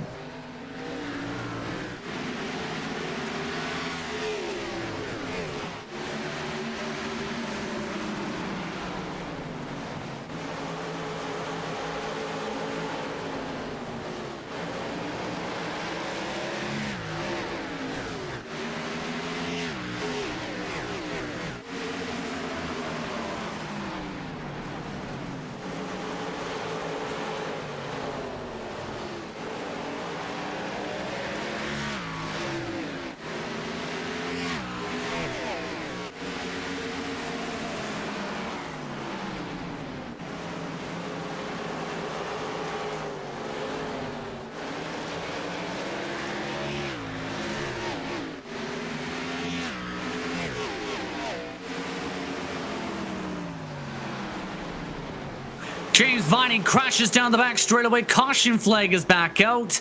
And the 333 may just about be towards the end of his night after a huge hit to the right front. Flag replay on screen. Saw William Fletcher in the 28, who's right beneath him, break loose there in a separate incident. Both of these happened off of turn number 2. As you see Vining break loose, get into Ottenbacher and ping the wall right there. Everyone else gets through, but triggered the caution. Vining, another rough night for the 333 gang. He's already out of the race car after that quick caution flag. Wesley, you're standing by in the pit lane. I am, and it does not sound like it's going to be a good night to wrap things up for the Catman, James Vining in the 333. James, what's your take of the race? And it sounds like you're done for the night. Yeah, unfortunately, I had to use my fast repair earlier with one of the incidents. Track's really slick. Cars just, I mean, loose in, loose in the middle, loose off. It's just crazy loose. And so I was on the outside there, and I just got on it just a little bit too hard and got loose. So is this based on the setup that the series provided, or is it just with the way the conditions of the track is? What is making this be a problem for your guys with these cars tonight? Well, this is the iRacing setup, and I have a feeling that it's not one of the updated ones, because it sure feels awful loose compared to what it should be. All right, well, gentlemen, there's the Catman, James Vining. He is out. James, have a Merry Christmas and a Happy New Year. We'll see you in 2021. Yeah, you guys too. Thank you very much. All right, so again, James Vining, the man, a part of Da Vinci Racing, out. And again, those questions still looming. When will we see this green flag run that everybody's looked for, and who's going to come to the pits now? I don't think anybody came down this time with the one-lap run. Well, there is one, Jeff Stabnow, who's currently in the midst of getting damage repair in a second, and Stephen Paulison, who pit from the teens. So just about everyone else staying out. Right now, at this point, I'm not sure what the play is going to be, Greg. Right now, I like what I'm seeing out of Seth Frazier taking those 2 tires on that pit stop to get himself up at the front here, because now he's up at the front, and the way these cautions are going, eventually they're going to all have to pit once again, and Frazier is suddenly found himself up in the front now, where he's been hanging out around the top 5, in and out of the top 5 most of the day. He's got himself in second. I like the 2-tire stop there, and I think you're going to see more of that moving forward here. Maybe on the next caution, you might see a couple guys come down and try the 2 tires. On a very loose track, you would take 2 tires? Well, seems to be working thus far for Frazier, just because we keep catching the cautions over and over. If this trend continues, it might set yourself up to where you only need 2 tires for one final shot at it on perhaps a green-white checkered. See if it works out for Frazier this time. It all depends on if those cautions keep coming or not. But the way this race has gone, I say why not? Give it a shot, see what happens. You could always jump into the pace car too, become the pace car. Hey, that'll work. But remember, Frazier's already locked into Phoenix. He doesn't have to worry about it like the rest of these guys. He can afford to be the one to take that gamble. One to go signal. Brightsman, Frazier, Anderson, and Raz, the top 4. Dan Lowther without a front clip is in 5th. Still has yet to use a fast repair after coming back from several laps down after being booked for excessive speeding after spinning to the pit lane. Justin Yee, Devin West, Dan West Jr., BJ Tidrick, Tyler King, the current top 10 in this one. Drivers just about all set to get back underway, as we'll see how Brightsman and company handled this way. Several playoff drivers towards the front. Brightsman in a must-win situation, trying to control the strategy cards. Pace car is off. Green flag's out. Contact again. Back underway. This time Cole Raz with the back end to Frazier. I'm worried about the 63, Justin. Dan Lowther in that number 63 got up in the back of Anderson, and he already had the front end exposed on that number 63. Did that do even more damage to it? And I believe Wesley has an update involving that car, in fact, now that has a bit more damage. Yeah, actually, I have information on both cars. Damage continues on Dan Lowther, and Lowther told me that he has not used his fast repair yet. Got the car out there looking like a mighty modified. Oh, trouble! Seth Frazier into the fence. He smacked the wall. No caution. and we stay green. So the other driver you're talking about More involved. Anderson's around. And now they're still wrecking under the caution. Several cars around. Your race leaders all wreck. Oh boy. What in the world happened here? This went from the battle for second to the battle for, oh boy. So Anderson caught the wall. And Justin, we were talking about Seth Frazier, and one of the things he was telling me about was he was looking at a strategy of not taking on 4 tires, but doing 2 tires. If the tires are worn out on the right side, he'll put new tires on the left. Then if the left tires are worn out, then he'll change tires on the right. And he kept doing these 2-tire pit stops in a strategy to see if that would keep helping with his handling. And then, of course, we mentioned Dan Lowther, and his car looks like a modified and just got collected. He has not used a fast repair, and he was basically doing what he needed to do to just get track position, but I don't think they were expecting that. Well, that strategy went completely out the window. That was just talked about as we'll have to see how this works now. Drivers coming into the pit lane. Wesley, it's been very busy for you today. Yes, it is, and we're getting ready to go right back to the whip again. As right now, I will tell you, Anderson is not happy with Justin Yee. Understanding on communication, I'll try to find out what the crew is on their thoughts of what went on just a moment ago. But, you know, Sean Brightsman, he's in the pit lane. Yee is in. You've got Cole Raz in, Tidrick, White, West, O'Hare, West Jr., Walters, Frazier, King, Stabnow. Everybody is on the pit lane. Some taking 4 tires, some taking no tires, some doing 2 tires, like Seth Frazier. Dan Lowther, I wonder if he's going to finally use his fast repair, as he was just limping as best as he could for track position, as it looks like Yee is going to get the break on everyone else. He's off the pit lane. Casey Garber, by the way, did not pit. He's in the man in lead now with the 94 car. Corey Walters has been pitting the second time around as well, so interesting call for Garber. That was from 12th position. So he's trying something different despite the significant damage here. Everybody else behind him taking those 4, Greg. Casey Garber's had some good runs, but this is big time, potentially with some of the damage rolling the dice, but it also could be genius since he pit the last caution. Gutsy call. That's the damage that I'm concerned about here on the 94. That's the factor that I'm worried about, is how much is that right side damage affecting Garber, because you can see it on the screen. Not right now, obviously, as it's on the right side of the car, but the next opportunity you get, take a look at the right side of that 94 car, because that thing is pretty well beat up there. Worried about him on this restart. Yes, indeed. And by the way, standing by is Wesley Utland. I have been able to grab the in-car, the crew on the 37 of the Harvest Chevrolet team of Caden Anderson. Anderson, you're not too happy with Justin Yee in a rated R version. We need a family version. What's your take of what happened on that last restart? I feel like Justin just got underneath Cole and decided he wanted to make a position up. And, you know, we still got over half the race left, and we've had caution after caution after caution, so I guess he wanted position really bad and just didn't lift and got in the back of me and, you know, junked us. So now we have to come from the back and no more fast repair, so we'll see what we can do. How badly damaged is your car? So you had to use the fast repair already? Yeah, we had to use the fast repair. I blew the motor when he hit me.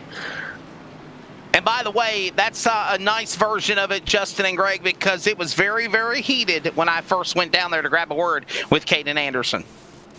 Thank you very much, Wesley. As also, by the way, Seth Frazier, you've seen him smack that inside a wall right before the caution flag. He's now off the lead lap, 1 lap down, significant damage, did not use a fast repair. So he has now scored 21st position. So far, James Viney, the only DNF, shockingly enough, in this race. Only 2 cars not on lead lap are Frazier and Hutchinson. And what has been an interesting one. It's Garber, Brightsman, Yee, and Raz. West Family Racing, the top 3 rows. Off and away goes Casey Garber. And wow, Brightsman just zipping right on by him with the damage. Yeah, that's what I was worried about on that number 94 of Garber. See what it does off of turn number 2 here. Brightsman able to make a run on the outside. Normally, in this situation, I would ask if you thought that the outside lane is coming in, but I think that that is more attributed to the damage on the 94, as now Cole Raz up to second. His teammate Anderson has work to do, so now Raz can focus on purely trying to get up there and go for the win instead of running with his teammate. By the way, Justin, look out behind him. Look who just moved on the outside of Garber for third as Yee kind of hip checks West. Garber slides. Dan West Jr. able to clear them all, but we're 3 wide as Yee and Devin West got together there in turn 1 and 2. And several cars nearly hitting the back end, and several more, and all of that. Garber currently being treated like a ping pong ball. Now in turn 3 after some of the slides. Still 2-3 wide as Yee able to clear by some traffic. Dan Lowther with trouble off the corner. Collected O'Hare. O'Hare now with damage to his front clip after Dan Lowther nearly snapped it again. Lowther having those issues more and more and more throughout the course of the night. Fletcher now with a run on the inside, but remember, he still has that fast repair in the bank, saving it for the right moment. We're inside of 100 to go now. Justin, when is the moment for Lowther that, like, okay, been long enough, need to take a fast repair? When is the absolute latest you're willing to take it? 5 laps to go. It is halfway, by the way, this time by 88 laps to go, as your race leader is currently Brightsman Raz. How about Dan West Jr. mentioned him, and Devin West? Both of them have been able to charge the field. They're the 2 of the quickest cars on the racetrack at the moment.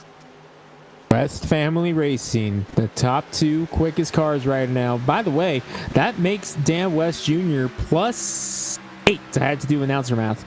They're here in this one, started 11th, now in 3rd. Devin West plus 5 from 9th to 4th. Believe that the biggest mover on the race is William Fletcher, who's plus 11 right now in the 28. Make it 10 as Anderson gets back around him, but nice run for the Davey Allison throwback. Yes, indeed. Cole Raz right now catching up to the race lead right now is within 2 to 3 tenths of a second. And for Raz, this is his chance to try and pounce and take control of this race. Keep in mind, Kate Anderson is still stuck in the battle for about 9th position at the moment. Raz, a little bit different entry and exit in right now compared to some of the others where they're trying to let it roll a little bit. Cole Raz almost trying to feather that throttle a ton while trying to send it in deeper compared to his competitors. Raz with a nice, easy run through 3 and 4, trying to size up Brightsman, but he breaks loose off of turn number 4. And that's going to allow Brightsman to break away here in the number 46. Remember, Brightsman in must-win territory right now. But next week, we're tentatively scheduled, well, not next week, but the next Cup race, we're tentatively scheduled to head to Texas, a track that Brightsman does have a win at. So, with that said, Brightsman not exactly a must-win tonight, but he needs to win one of the next 2 races for sure. Corey Walters went off in the grass down the back straightaway. We stay green once more, as now Brightsman tries to separate himself out. The interesting driver to keep an eye on is Kate Anderson. He just drove all the way up to 8th spot, and he took drivers 2 wide and 3 wide, trying to get by some of the fellow competitors to get himself back up to that 46. Yeah, now you've got a murder hornet behind the wheel of that number 37 of Anderson. He is driving through the field with a cause right now, trying to get up as much ground as he can. He's only 3 cars and about 2 seconds on the racetrack away from the driver that he wasn't too thrilled with, that being the 66 of Justin Yee. When you want to start singing the Jaws music? About now?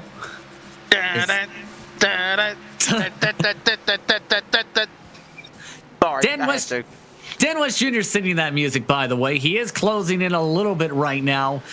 The past 5 laps, he has been a little bit slower, but on the average 10, he has been up there inside the top 3 in that grouping. So he is slowly creeping on in, especially to Sean Brightsman's times. Last time by, the quickest out of the top 5, Cole Raz at 30.4.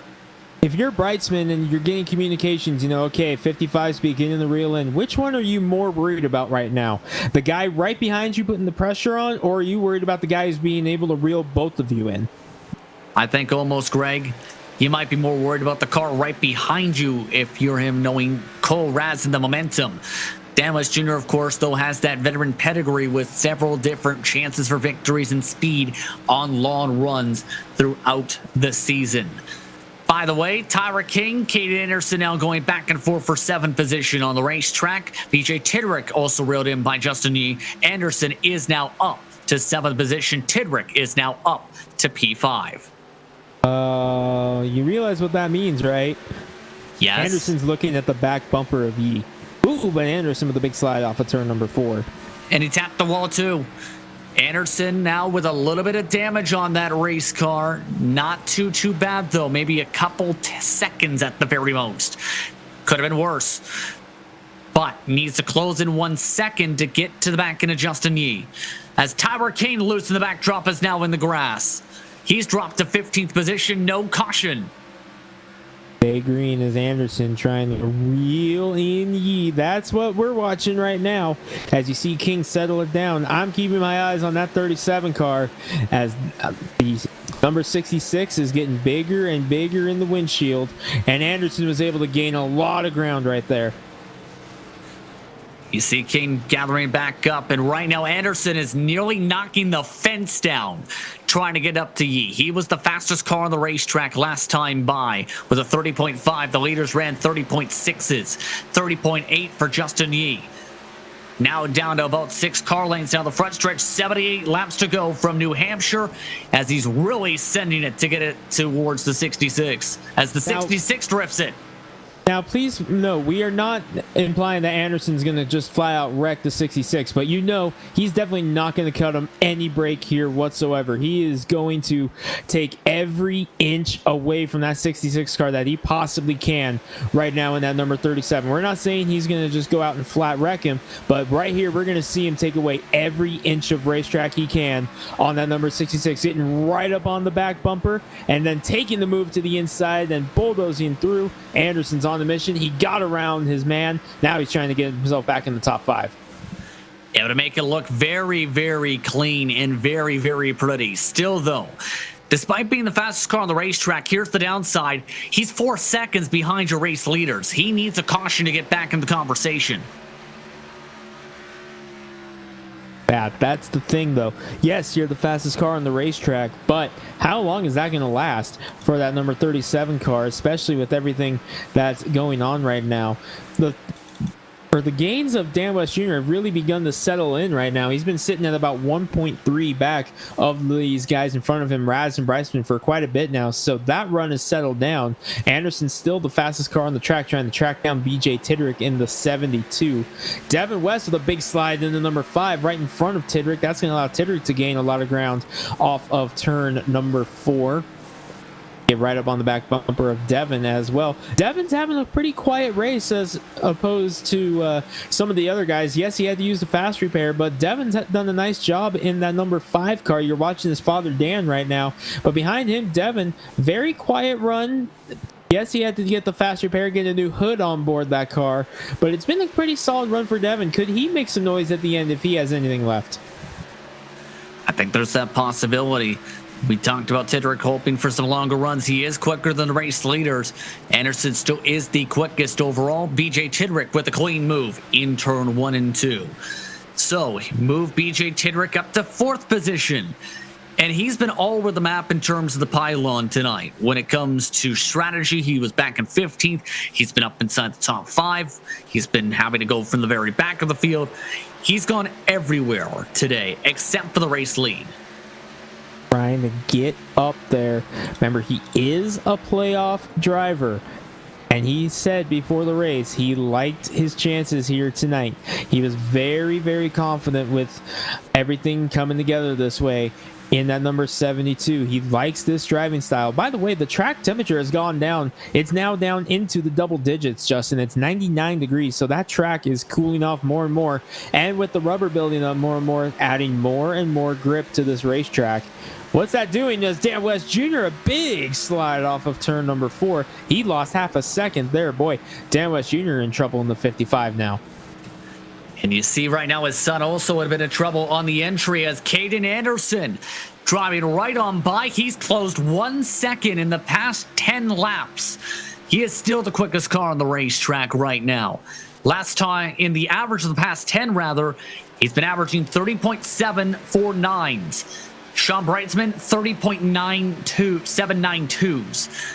There's a chance he gets there at his current clip. He's trying, but don't look now if you're Sean Brightsman, because Cole Raz, Anderson's teammate, has caught the bumper of the 46. We know what the 10 has on the short run, but this is getting into long run territory now here for the way this race has gone, as here comes Raz taking a peek to the high side. We're so caught up in Anderson, we forget Cole Raz, winner last week at Michigan. He has so much speed in that 10 car. He's a threat every single time he enters a race. Here he is going for the lead once again. Trying to go to the outside, trying to get to the quarter panel. Brightsman can't get it to work, though. Tries to diamond it off. A little bit slick, though, coming off turn 2. Down the back straightaway, lined up car length to car length. Not able to close on in this time as he slides up to the third dotted lines. Brightsman a little bit loose. Here comes Cole Raz with a chance to try and take the race lead. He gets loose, though, down the front stretch. So just like that, when he takes a shot, doesn't quite get a run. Takes his shot, but not enough momentum, and breaks loose on top of it. Brightsman able to hold off for now in the number 46 as Anderson begins to reel in Dan West Jr. BJ Tidrick has gotten around West Jr. So BJ Tidrick in third, and we talked about how confident he's been here this week. Up to third now in the 72. He's trying to make a run at the podium, and he wants this to continue in front of him. These two battling it out, Brightsman and Raz, because that's going to allow him to focus purely on trying to reel them in. 2.7 seconds back now for Tidrick. Can he get up there? Yeah, this has been interesting. Cade Anderson is also within 3.5 seconds now. Dan West Jr. led him on by. So things are getting very compacted now for some of these cars, especially since the tires are going off. Tidrick, as mentioned last time by, was the quickest car, 2.5 seconds back. Down to 67 laps to go from New Hampshire Motor Speedway. 5 the gap from Tidrick, Brightsman, and Raz. He is reeling them in, but it's settling down up front as Raz cooling off to take another shot at Brightsman perhaps in the next couple of laps. But Tidrick able to open it up and try to reel him in. The Darlington winner feeling very confident about the way this race was playing out, and it looks like he was right, because here he is in third trying to reel in the leaders. Shaves off a couple of hundredths that time. Yeah, a little bit quicker. By the way, Scott Hutchinson now out of the race here, second DNF of the night. If we take a look at the 72 machine at Tidrick, you've mentioned a lot about him tonight, really. What's kind of the mindset, in your opinion, as a driver that he's currently in at the moment? What would you do in his situation? I'm in the 72 car.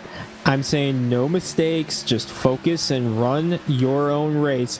Let them come to you. We've talked about that a lot in the late model tour here on iRacing, the Northwest Tour, talking about how a lot of drivers like to let the race come to them. BJ is definitely one of those drivers, and I consider myself the same way. I don't like the run and gun. I like to hang back, let it come to me, not make as many mistakes, try to limit the mistakes, and get yourself in position at the end. And I think that's exactly what BJ's doing right now.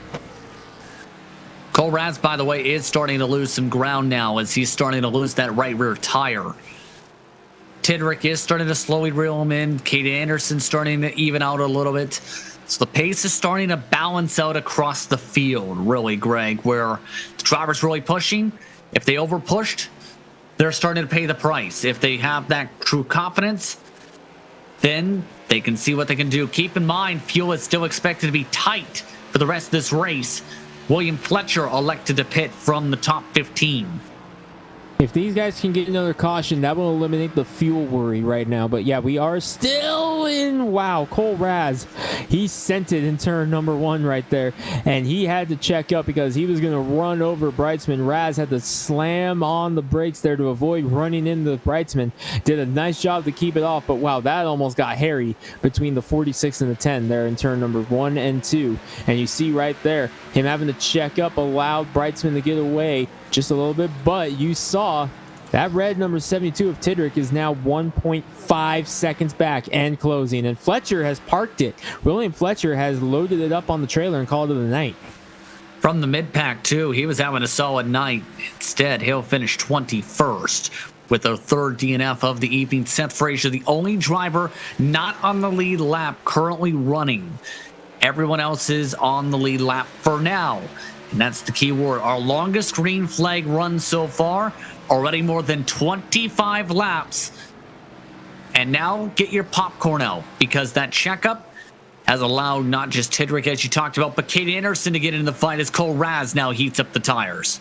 Anderson just over 2 seconds back in that number 37, fighting his way through the field up in the 5th. Not going to let that get to him as he wants this win here still in that 37.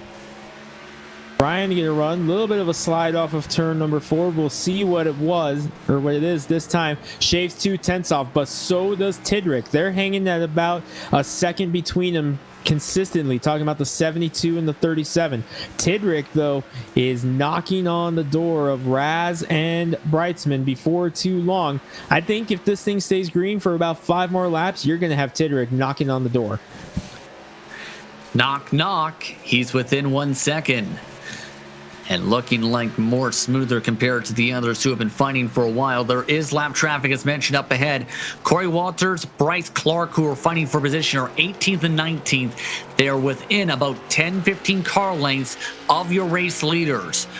And that traffic, whenever they reach them, could be critical on where they end up reaching the back of them. It's under 10 car lengths now into turns 3 and 4. Trying to catch the lap traffic in the right spot. And that's the thing, Justin, with the lap traffic, does Cole Raz use one of them to get around Brightsman? You know he's not afraid to take a gamble and take a shot when he needs to. That's how he was able to make those passes earlier. If they time it right, as Brightsman with a big slide off of turn number 2, this is going to open the door for Raz on the outside here, but Brightsman's going to go on defense, try to make that 46 Toyota as wide as he possibly can. And what that did, as they had this check up, here's Tidrick. And he's now within a couple car lanes. Traffic within 7 car lanes up the road. Tidrick trying to gain time. Raz slides underneath. Brightsman really loose. Raz goes for the race lead. Down the back straightaway, side by side. Tidrick watches with a squeeze. Brightsman tries to break up high. Raz trying to hold it on the bottom line. Tidrick trying to hold it above the second dotted lines. Raz nearly loops it. Here comes Tidrick now up to second spot after the big slide. How high is the heart rate of BJ Tidrick right now in that number 72? Seeing that number 10 sliding and coming towards him in the inside. Wow. I cannot believe Raz was able to save it and how they were able to stay off of each other. Incredible job by those two drivers as Tidrick able to clear Raz off of turn number 2 and now set his sights on Brightsman, who is struggling. Brightsman really has lost the back end tires as Tidrick right over the back bumper. Had to slam on the brakes hard. Brightsman really on defensive mode as they've lost time to the lap cars. They're fighting so hard. Caden Anderson is about to join the fight to make it a 4-car scrap. How about back-to-back weeks with crazy battles for the race lead? This continues all the way to tonight's race. 54 to go this time. That's still over 50 to go. Longest green flag run of the race and counting. And wow, BJ Tidrick putting pressure on. He might be able to get him this time as the lap traffic is about half a second ahead of them. Here going into turn number 1. Can Tidrick use the slow car of Clark as a pick? Brightsman still fighting on the outside, but Tidrick's going to have a nice run through turn 1 and 2. Gets the nose in front. Brightsman slides. Almost contact as Tidrick broke loose on corner exit, but now the 46 is going to get pinned behind Clark. Tidrick not quite there. Clark moves out of the way. Tidrick still fighting. Not quite clear. Now he's clear. Tidrick to the lead in the 72. And Justin Yee is elected to come down to the pit lane, and he's parked it as well to make it 4 DNFs of the night as all that's come out. Cole Raz now trying to hold on to third with Kate Anderson in the group. And keep in mind here, Wesley, fuel still could be a thought process. Yes, sir, and they're already talking about making green flag pit stops possibly a premium, as we're right now over 35 laps into this long green flag run of the race so far. The first one was 18 laps. We've surpassed that. Almost double. The drivers right now talking, Sean Brightsman, he was telling me that a tank of fuel could be around 80 to 85 laps on a tank. He's thinking he's going to have to pit around lap 160. That's 15 laps to go. That's if we do not get a caution flag here with over 50 laps remaining. The same with Cole Raz. I just checked in. I spoke with Raz. He said the same. My car is strong. It's good. We're using this long green flag run. I think I could pit with a roughly around 50 laps coming, guys. here. Brightsman's So we're going to keep an eye on it. Don And Brightsman's on pit Brightsman's road. pitting. Brightsman's pitting. He was drifting. Wow. He was drifting a ton, Wesley, as you started that report. Throw that entire strategy out the window. Oh, caution! Caution flag is out down the back straightaway. And Sean Brightsman's still going to pit. And it is Frank Harris who brings out the caution.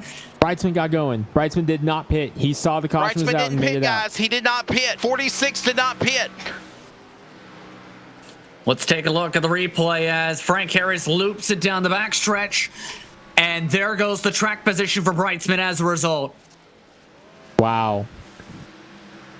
Right there. That's where the caution came out because he got up on the racing surface.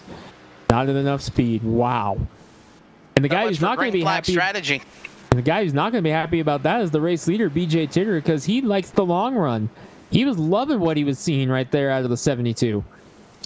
Caden Anderson's going to definitely like this, since he's now up at the front and likely going to see drivers come down to pit for tires. Wesley, just when we thought the strategy would come into play later on in this race, it comes in and says, it's time for our caution. All that work for nothing. All that strategy that we were all contemplating talking about it is through out the window, which, by the way, the longest green flag run of this race so far with 50 laps to go here at New Hampshire. Tidrick is in his pit box. He's on the number Winston 72. He'll come to pit stall box number 5. Number 4 in front of him is Cole Raz, the Michigan winner. 2 spots up at pit stall box number 2. Anderson. Chris White, the Amsoil 83. A strong run for him. He's at pit stall box number 7. Garber is in. Brightsman to pit stall box number 1. All that position lost for the 46, and the race off pit road almost 3 wide as it's Tidrick getting in and out first in 72.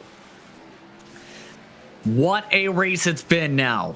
After a longest green flag run of the race with the caution flag, BJ Tidrick, Anderson, Raz, and West Jr. Devin West, the race off the pit road for the top 5. Dan Lowther, he held on firmly inside the top 7 without the front clip. He's in 6th, Greg, after this caution flag and pit stops. He's still not used the fast repair. He's looking quick.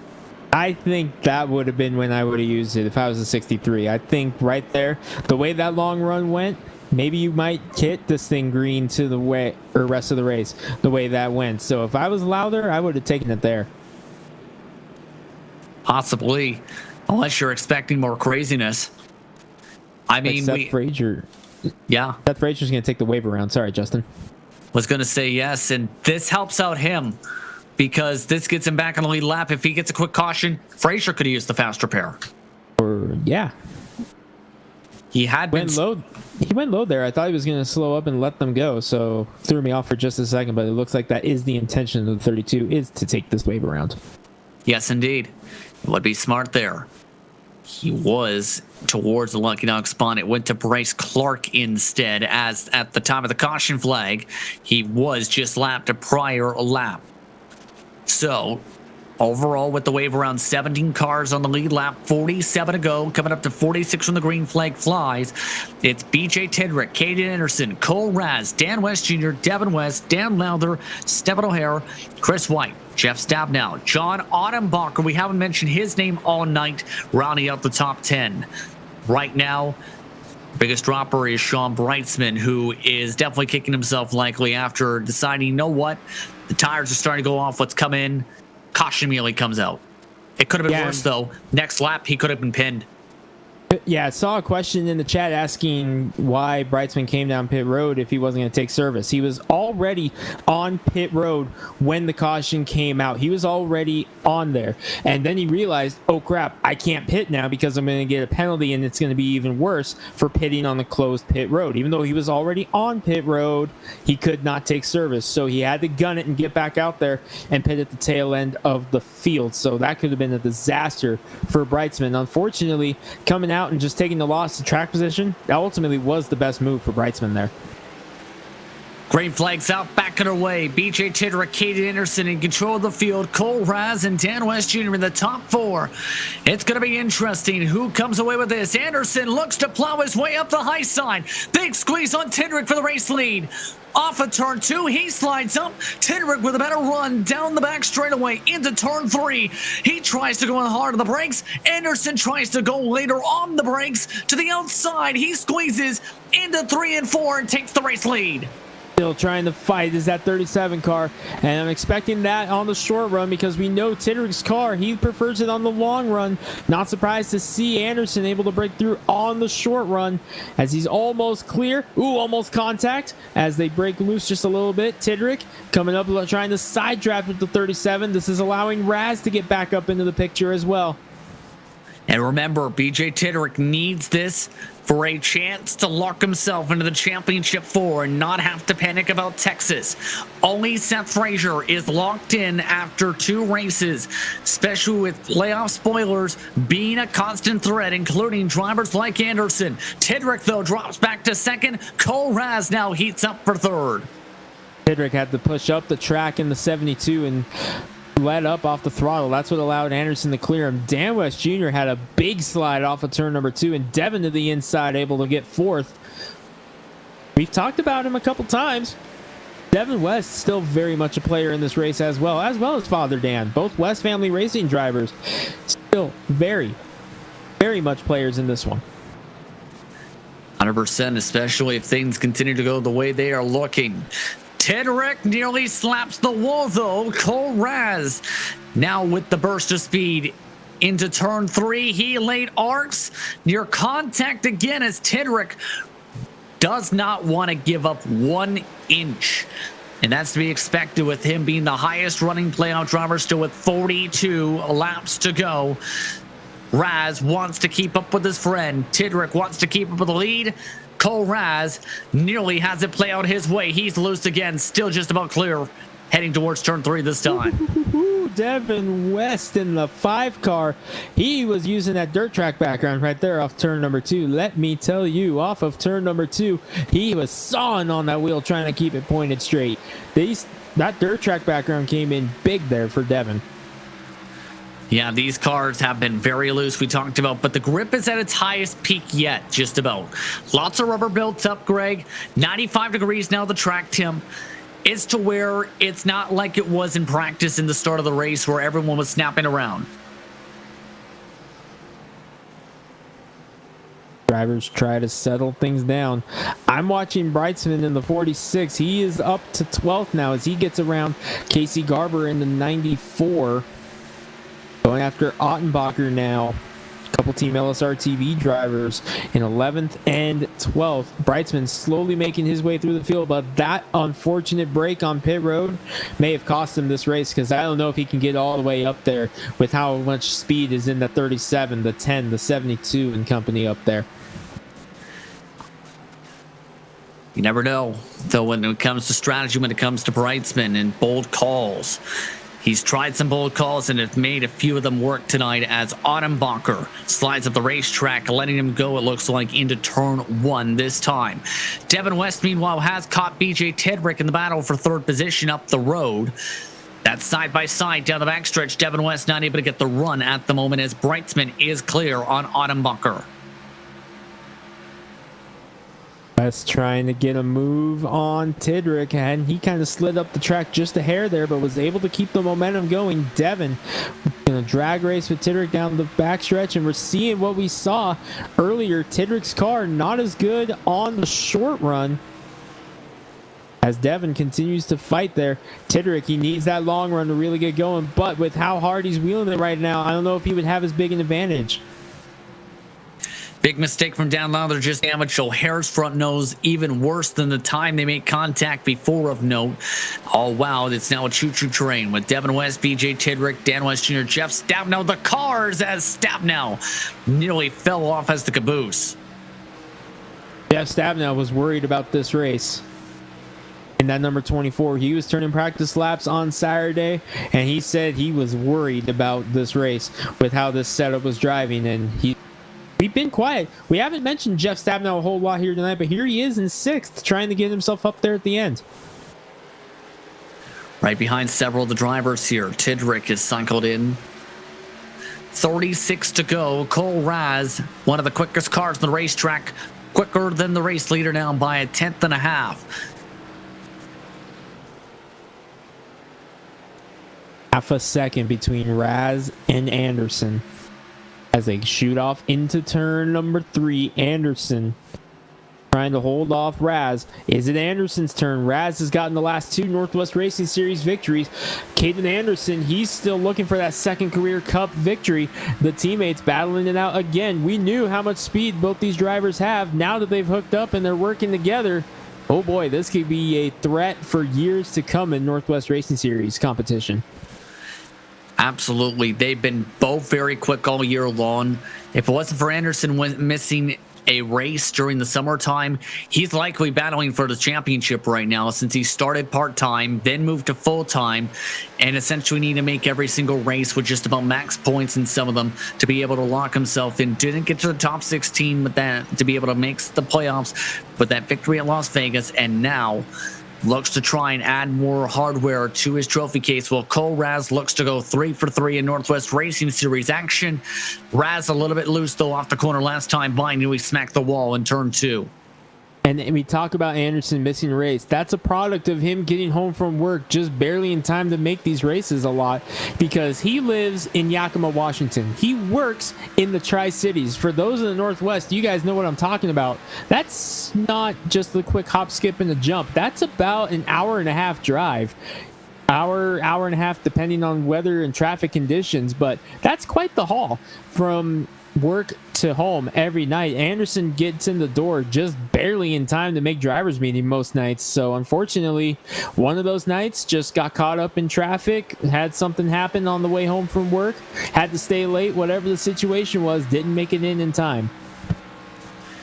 And now he looks to try and play playoff spoiler along with Cole Raz, along with Devin West. Your top 3 are playoff spoilers. It's been amazing how for a lot of these drivers, they've turned it up in the postseason when they were either part-time or had really struggled during the regular season. And we talked about Anderson coming up short in the playoffs.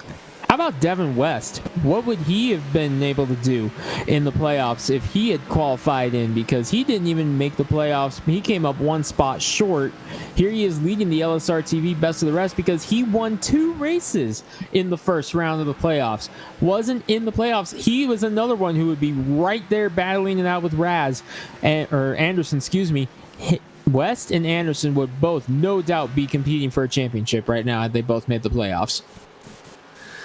30 laps to go this time by in the Lobster Claws 175. Anderson now leads by 0.7 of a second. He is currently still one of the quick cars on the track. Devin West, the quickest last time by with a 30.689. And currently it's trending towards looking like it might go green, especially since they can make it on fuel, not to jinx it. Anderson break away, and he's hoping it stays green the way it's going right now because it looks like he's just a little bit quicker than his teammate Cole Raz. It was 0.7 of a second last time by. Let's see what it is this time.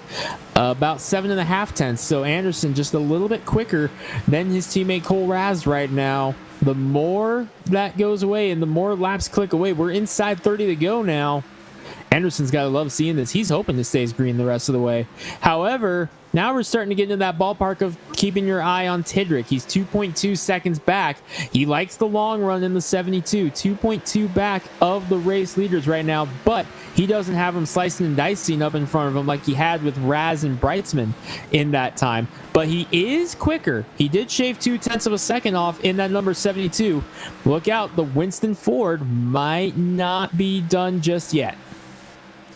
Yeah, he's really been saving the tires throughout this run in the 38 right now. He has been up there as well in the average top 10.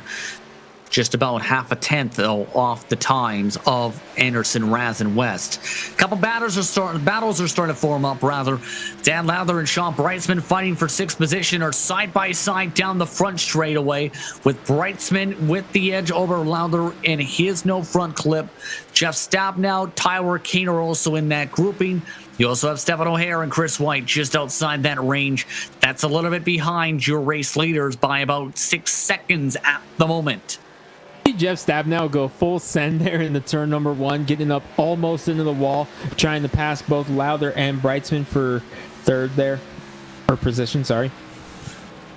Yes, that's currently down the front straightaway right now, where Dan Lowther has been very defensive. Taking a look at that now. Jeff Stabnow almost took a peek to the inside last time. Brightsman was able to make the pass the prior lap after going side by side for a full lap. It's been amazing what Dan Lowther's been able to do without the front nose. He's been quicker on corner exit than anyone else. Yeah, it's been very impressive with what Dan Lowther's been able to do. And again, I said that I would have taken the fast repair on that last caution if I was the 63. But gotta say, all things considered, not a bad night for Dan Lowther, and with him being to the good on the points in the playoffs, a top 10 would very much help his cause. As Stabnow has to check up.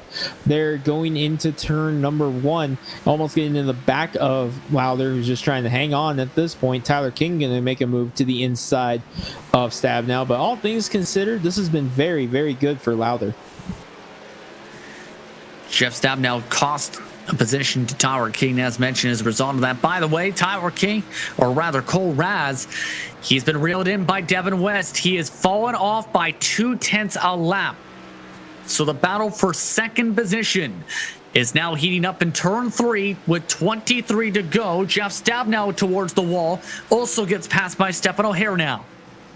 This heating up for 2nd between Raz and West. This is also going to help Tidrick in the number 72, because now they're going to start battling it out, but it's also going to help Anderson because he's able to gap it now 1.3 seconds over Raz in the number 10. So Anderson all of a sudden able to gain ground. Here comes Devin trying to reel in Cole, and you know Tidrick is saying, hey, catch him, get battling side by side, because that's going to help me out. Cole Raz really had to lock up the wheel there, and he is really shaking that wheel. And we talked about the need to be stable on the wheel around the corners to make sure you didn't cook the right rear. Cole Raz, he's saw-sign at the wheel right now with how loose that car is. Devin West also in that group, while Tidrick is also smooth. We call that chopping wood here in Spokane. That's what we call that term. When you're on the wheel, just cranking it to the left, back to the right, back to the left, just trying to get it to turn. Saw, chopping wood, whichever you prefer. Cole Raz is having to do just that.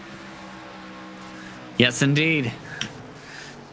Cole Raz trying to get a bit of a cushion back right now. They've fallen off nearly 2 seconds to Caden Anderson as they come up to 20 laps to go, this time by. Anderson still 0.2 quicker than the rest of the field, and with the clouds starting to settle over, track temp is stabilized to 95 degrees.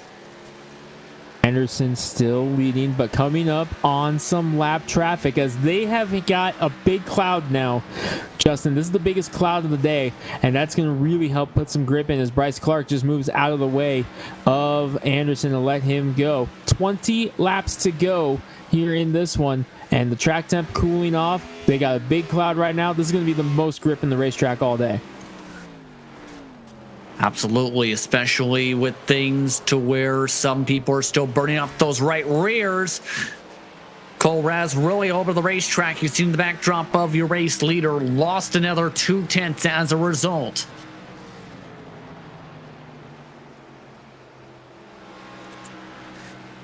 Coming up to 18 laps to go. This time by for Caden Anderson. It's been a dominant race. He's led the majority of the laps tonight, Greg. He's been the car to beat for a reason. Yeah, Anderson. And that's after using the fast repair as well. After having to climb through the field, and we were monitoring that rise between Anderson and the field, having to work his way up after the contact. And we knew it was only going to be a matter of time before he got up there. Then he caught the caution, which helped him out even more.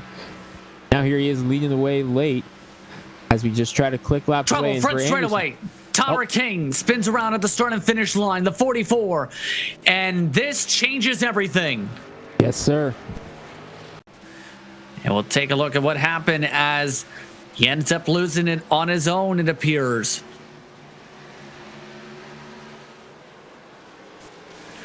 Pulling off of turn 4. Oh, he got the wall just a little bit. Just a little bit. Too much throttle. And that's the first time we've seen someone smack the outside wall to spin around the front straightaway for the caution flag.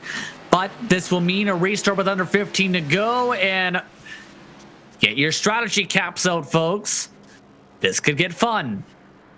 John Brightsman's P6. Just saying.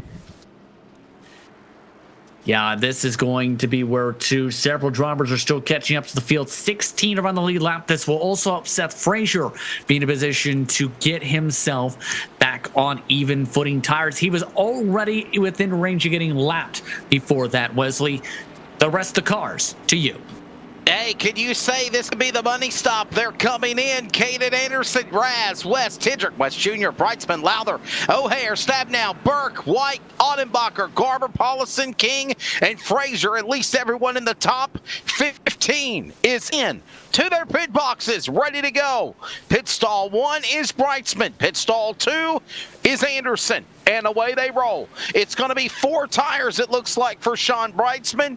Anderson the same, Raz the same, and here comes the 46 off the pit lane first. Sean Brightsman in the 46 up 7 spots as he was in a good position now to try to go for this win, but Caden Anderson right behind him. Cole Raz, Devin West, BJ Tidrick. What a hell of a group in the top 5, gentlemen. I think we're setting ourselves up for a wild shootout here for the Magic Mile. Thank you, Wesley. And you talked about, Greg, the fact that the strategy counts were on and that he was in 6th. Guess who took 2 tires? Sean Brightsman. Guess he used the faster pair. Dan Lowther. So this got really interesting now here. This is a restart coming up with under 15 to go, but it's still 20, 30 lap old left side tires.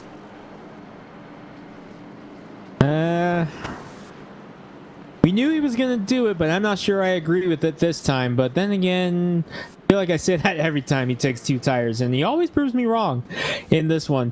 The one I'm intrigued on is the 63 of Dan Lowther, because for the first time since about lap go, having a fresh race car for 4 Goodyear tires, a splash of Sunoco fuel, and a new front bumper on the 63, we're set to see what Lowther's got at full strength now.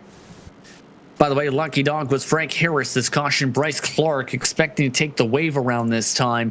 To reset your top 10, it's Brightsman now on 2 tires, Anderson, Raz, Devin West, BJ Tidrick, Dan West Jr., Dan Lowther with the faster pair used, O'Hare, Stabnow, Carl Burke. Then in 11th, it's John Audenbacher and Chris White. Then Casey Garber, Stephen Paulison, Frazier, Harris will all be in the lead lap with Bryce Clark also in that grouping. Tyler King, the only driver in the entire field, 1 lap down. Everybody else has DNF 1 to go signal. And think back to those keys to victory. Now, those keys, they've morphed into a transformer at this point. Oh yeah, it is going to be an epic finish. We're inside 15 laps to go. Pit strategy coming up once again. Are you at all surprised that it's Sean Brightsman who's the one taking the stab at it? Here we go. This is going to be interesting. 13 to go in the Lobster Claws 175. Who will take home the virtual lobster or who will get smacked by the claws? We're about to find out. Brightsman on 2 tires in control of the field. Raz again over the back bumper. Green flags out, backing away. Good launch for Brightsman down the front straightaway. Anderson with a poor launch as Raz to the inside, trying to move up to second, can't get the full grip. As Brightsman slides up the track. You know what Brightsman's hoping for right now, right? He's hoping for another caution or two to click more and more laps away to set himself up that he only has to worry about a couple of laps here on a set of 2 right side tires to the end. But Anderson's lurking in that 37 car. 12 laps to go now. Brightsman holds on by 3/10. Carl Burke in trouble, and it's 1 car in the fence. It's Dan Lowther. He rides the fence, no caution flag. We stay green. Well, so much for that. And that's going to be a huge hit in the points as well. After having a damaged car and a modified much of the race, as soon as he uses the faster pair, he ends up getting significant damage. Carl Burke was the car who ended up bumping into him. Spinning around in the corner, wrecking out of turn 4. No caution yet. He is stopped in the middle of the racetrack. He loops it around, and we stay green as Dan Lowther's day went from miraculous to bad to worse. Miraculous to disastrous for Dan Lowther, and I'm trying to figure out how that wasn't a caution. There were no other cars around him. Well, the other car around him also stopped from the racetrack, I believe, just about, or was around that looping. Just got it on by. But your race leaders get to fight still as a result. 10 to go from New Hampshire. Brightsman still holding on by 2/10. Anderson's not been able to reel him in. It's only been a 1/10 of a second difference. By the way, that update, Dan Lowther went from well inside the top 10 to 17th position and losing ground. And all those playoff drivers that Lowther was ahead of are suddenly in front of him. That's going to be a detriment going to Texas. Especially since he's now last in the West Bay Napa Auto Parts playoff drivers. But Anderson is lurking. Good run off the corner. Big of a checkup with Brightsman. Casey Garber in a bit of trouble down the back straightaway, gets shuffled by several cars. We stay green as BJ Tedrick and Dan West Jr. run this cars, fighting Anderson over the back bumper still of Brightsman as it fall on board. Brightsman nearly tanks the wall. Here comes Anderson to the outside of the Harvest Chevrolet. Side by side for the race lead with 8 laps to go. That's what Anderson needed right there. He needed that mistake from Brightsman, and he got it. Now can you make it work on the outside off of turn number 2? Drag race down the backstretch. Cole Raz is right there as well in the 10. Go nose to nose, door to door. Anderson gets the nose in front. Can he clear? He will get some help as Brightsman slides. Anderson clears with just a handful of laps to go. 7 to go. Had to really sauce on that wheel as Cole Raz now to his outside. Anderson looks to check out. 1 car up in the fence in the back of the field as Raz moves up to second. Devin West a part of the breakaway. Everybody else has fallen back 10 car lengths as Raz now tries to catch up to Anderson. 4/10, making 3/10 the gap. Another slide from Brightsman in the 46. Those left sides are shot on the 10 or the 46, and it's going to be costing him here. And it looks like it's a battle between the teammates once again. Anderson and Raz, they finished first and second in both truck races at Michigan last week. It was the 10 finishing in front. Is tonight Caden Anderson's turn going to be 5 to go at the line? 5 to go at the line. Coming up to 5 laps to go with a high 5 from Barney the Flagman for the Lobster Claws 175. Big bobbles still for all the cars involved. Anderson still looking to hold on, but the quicker lap went to Cole Raz by a full 1/10 of a second last time by. What will it take for Cole Raz to take this lead, Greg, as he needs to close up and quick? He's going to need to make a move now because the 37 car has been stronger on the long run as Raz is going to take a peek to the outside. Try the same move that Anderson did to Brightsman. Bit of trouble off of turn 2. O'Hare went around, no caution either. A little bit closer this time as Raz. Now 4 to go. And if you're Raz, do you use the bumper? I don't think he will. I don't think Raz will use the bumper on his teammate. You never know for the race win. Still, though, Anderson really deep into the corner, sends it up towards the dash marks. Razno with the better corner exit with 3 laps to go, nearly takes the wall, forced to check up. And that, I think, is going to be all Anderson needs, because we know that the 37's a little bit longer on the long run. Although Raz gets a good shot into turn number 1 there. Bobbles off of turn number 2. Anderson just needs to hang on for a couple more laps. Devin West all by himself now in the 5 as they come to 2 to go. Closing stages from New Hampshire. It's been one filled with caution flags, intense battles, and tire strategy. But the constants: Cade Anderson, Cole Raz. 1-2 throughout the night. Raz towards the back bumper, within a car length off of turn 2. Back within 1 car length here at the Magic Mile. White flag waiting up at the stand if they take it. The race is official. For the Lobster Claws 175, Anderson leads by under 2/10. A bit of a slide, a bit of a tire spin, a bit of a bubble for Raz. For the CRN, 1 to go. Anderson leads by now 7/10 after a major mistake from Raz. That's all he needed. He's going to be able to coast from here on the CRN. 1 to go. Caden Anderson just going to need 1 more corner, and he's got win number 2. Needs to make sure there is no mistakes into the corner. 1 last send from Cole Raz from deep. Can't get there for Caden Anderson. He'll find his way to victory lane again. He wins the Lobster Claws 175 at New Hampshire. Kind of checked up a little bit at the end there, down to the apron, but Raz comes home 7/10 of a second behind. Devin West able to recover for a 3rd place. Boy, what if Anderson and West had gotten themselves into the playoffs? Breitzman and Tidrick, your top 5. Tidrick, the highest finishing playoff driver besides Breitzman, the highest finishing playoff driver.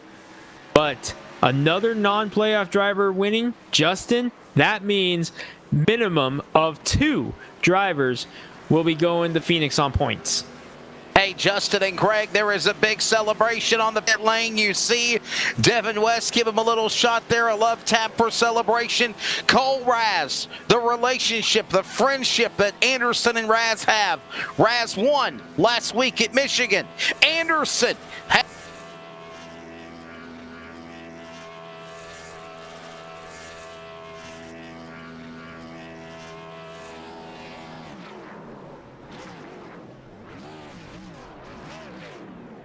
And a big one, in fact, where he put on a show and torched much of the field on the lap ticker.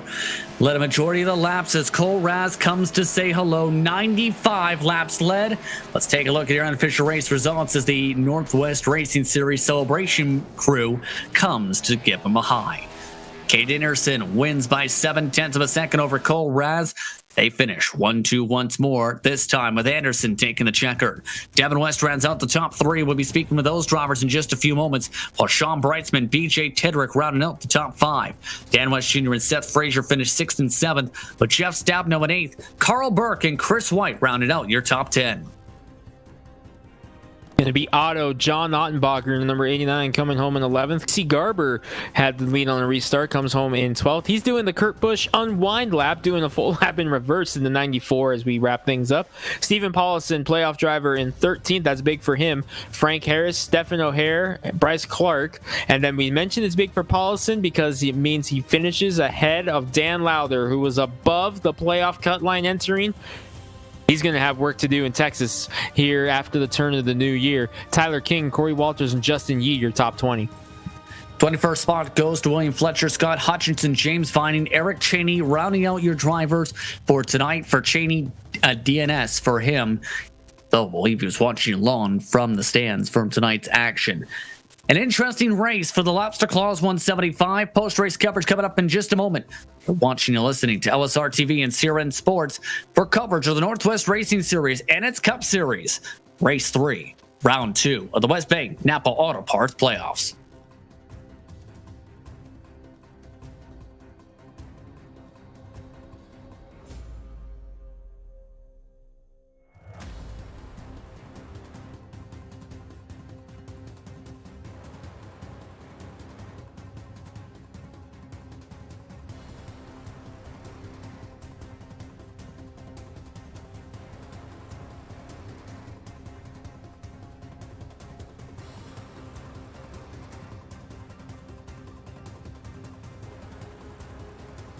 Welcome back to LSR TV and CRN Sports coverage of the Northwest Racing Series and its Cup Series. For post-race coverage for the Lobster Claws 175 from the virtual New Hampshire Motor Speedway, the Magic Mile put on some magical moments tonight, but in the end, it's Katie Anderson with the victory. First things first, though, Wesley Owen is standing by with Devin West. I am Devin West. Well, first off, let's talk about that hiccup between you and your father on the first pit, and then the adversity to come back and finish yourself on the podium.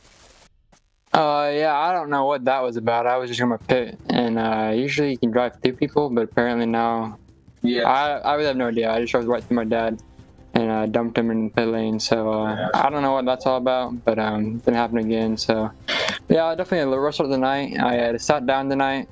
I had 10 laps of practice and did not want to be here. I just was not in the mood to race, and so the focus tonight was kind of off. So to come back and finish third, I was pretty happy about that. Caden and Nicole are fast, so to get to watch them race it off those final few laps was pretty cool. But yeah, pretty happy with third. There was a long stretch in the first half of the race where we saw a lot of caution flags, and then finally things started to simmer down after the halfway break. What's your take of this race tonight and just trying to survive what looked like if somebody tagged the back of your car, you'd go around?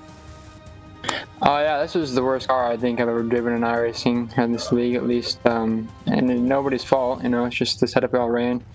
We were all the same setup, so it really made it fun to see who could pull it off and see who could drive it the best. But yeah, in those first few, 75 laps, of probably for everybody, we're just kind of trying to figure out how to drive the car out of the limit and around other cars. And once we got going a little bit, I think everybody kind of realized that that your best bet is just kind of to go at your own pace, and eventually everybody else in front of you is going to burn it all up, and you're going to pass them back. So now I'm glad we were able to get some good green flag laps in and a good race.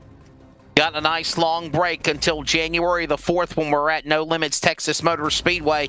But before we let you go, why don't you thank your sponsors on the number 5?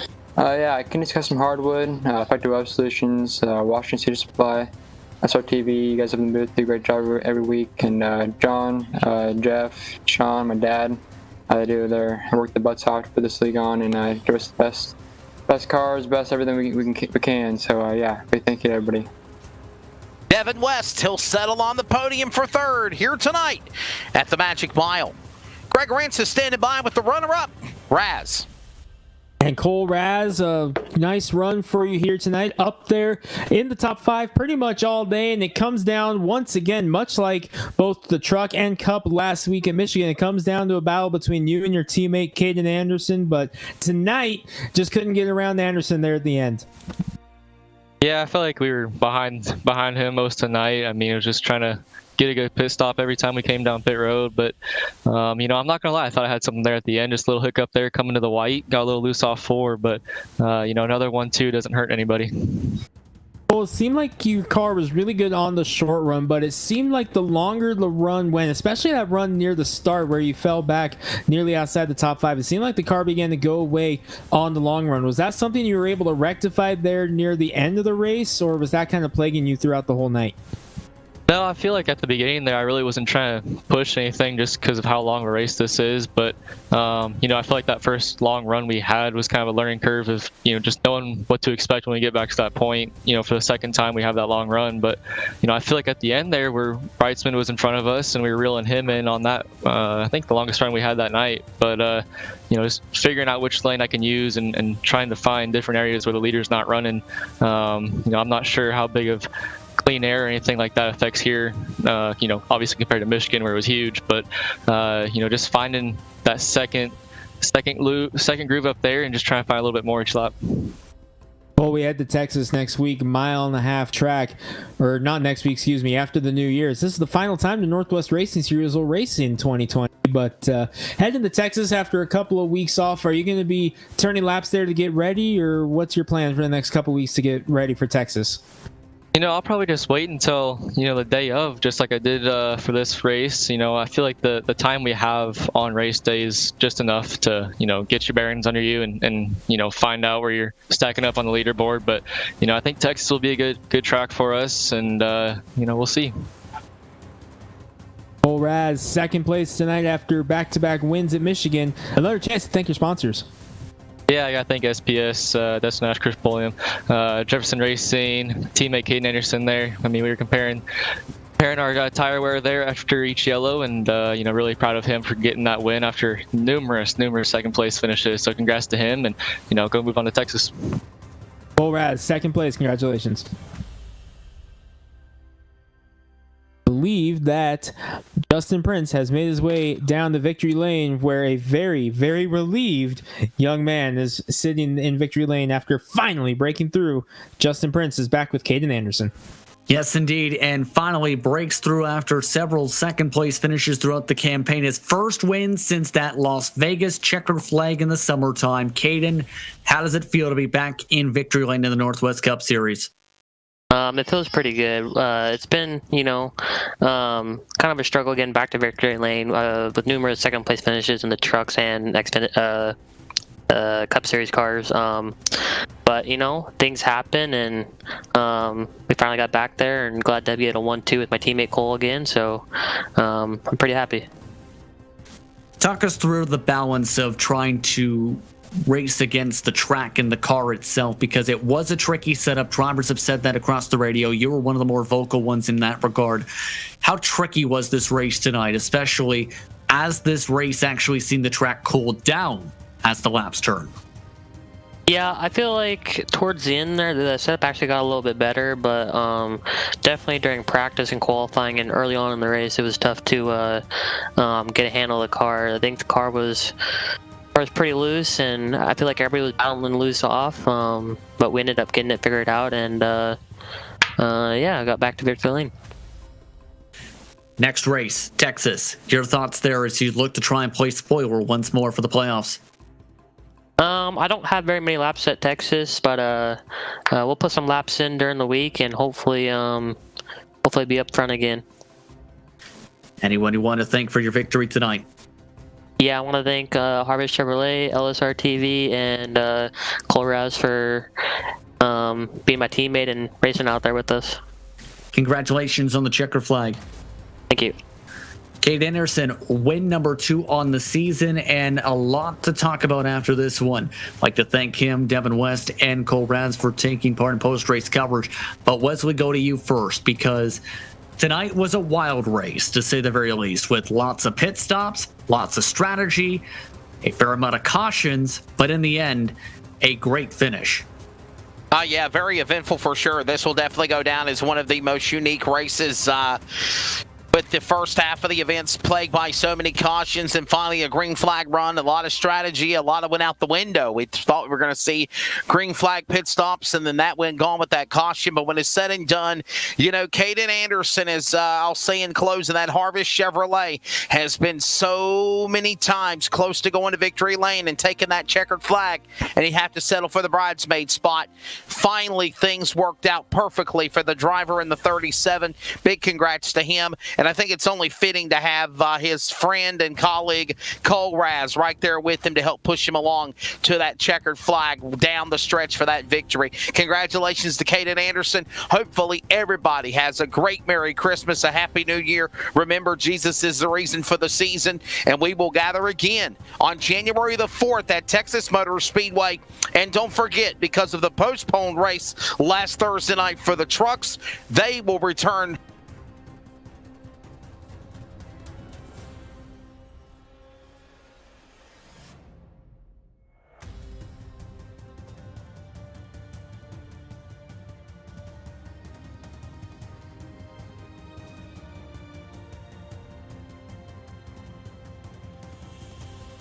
Thank you very much, Wesley, and we both will have a happy holidays, believe. But some drivers definitely going to have some major shakeups. We have to talk about this, Greg. It was hit upon for the next race.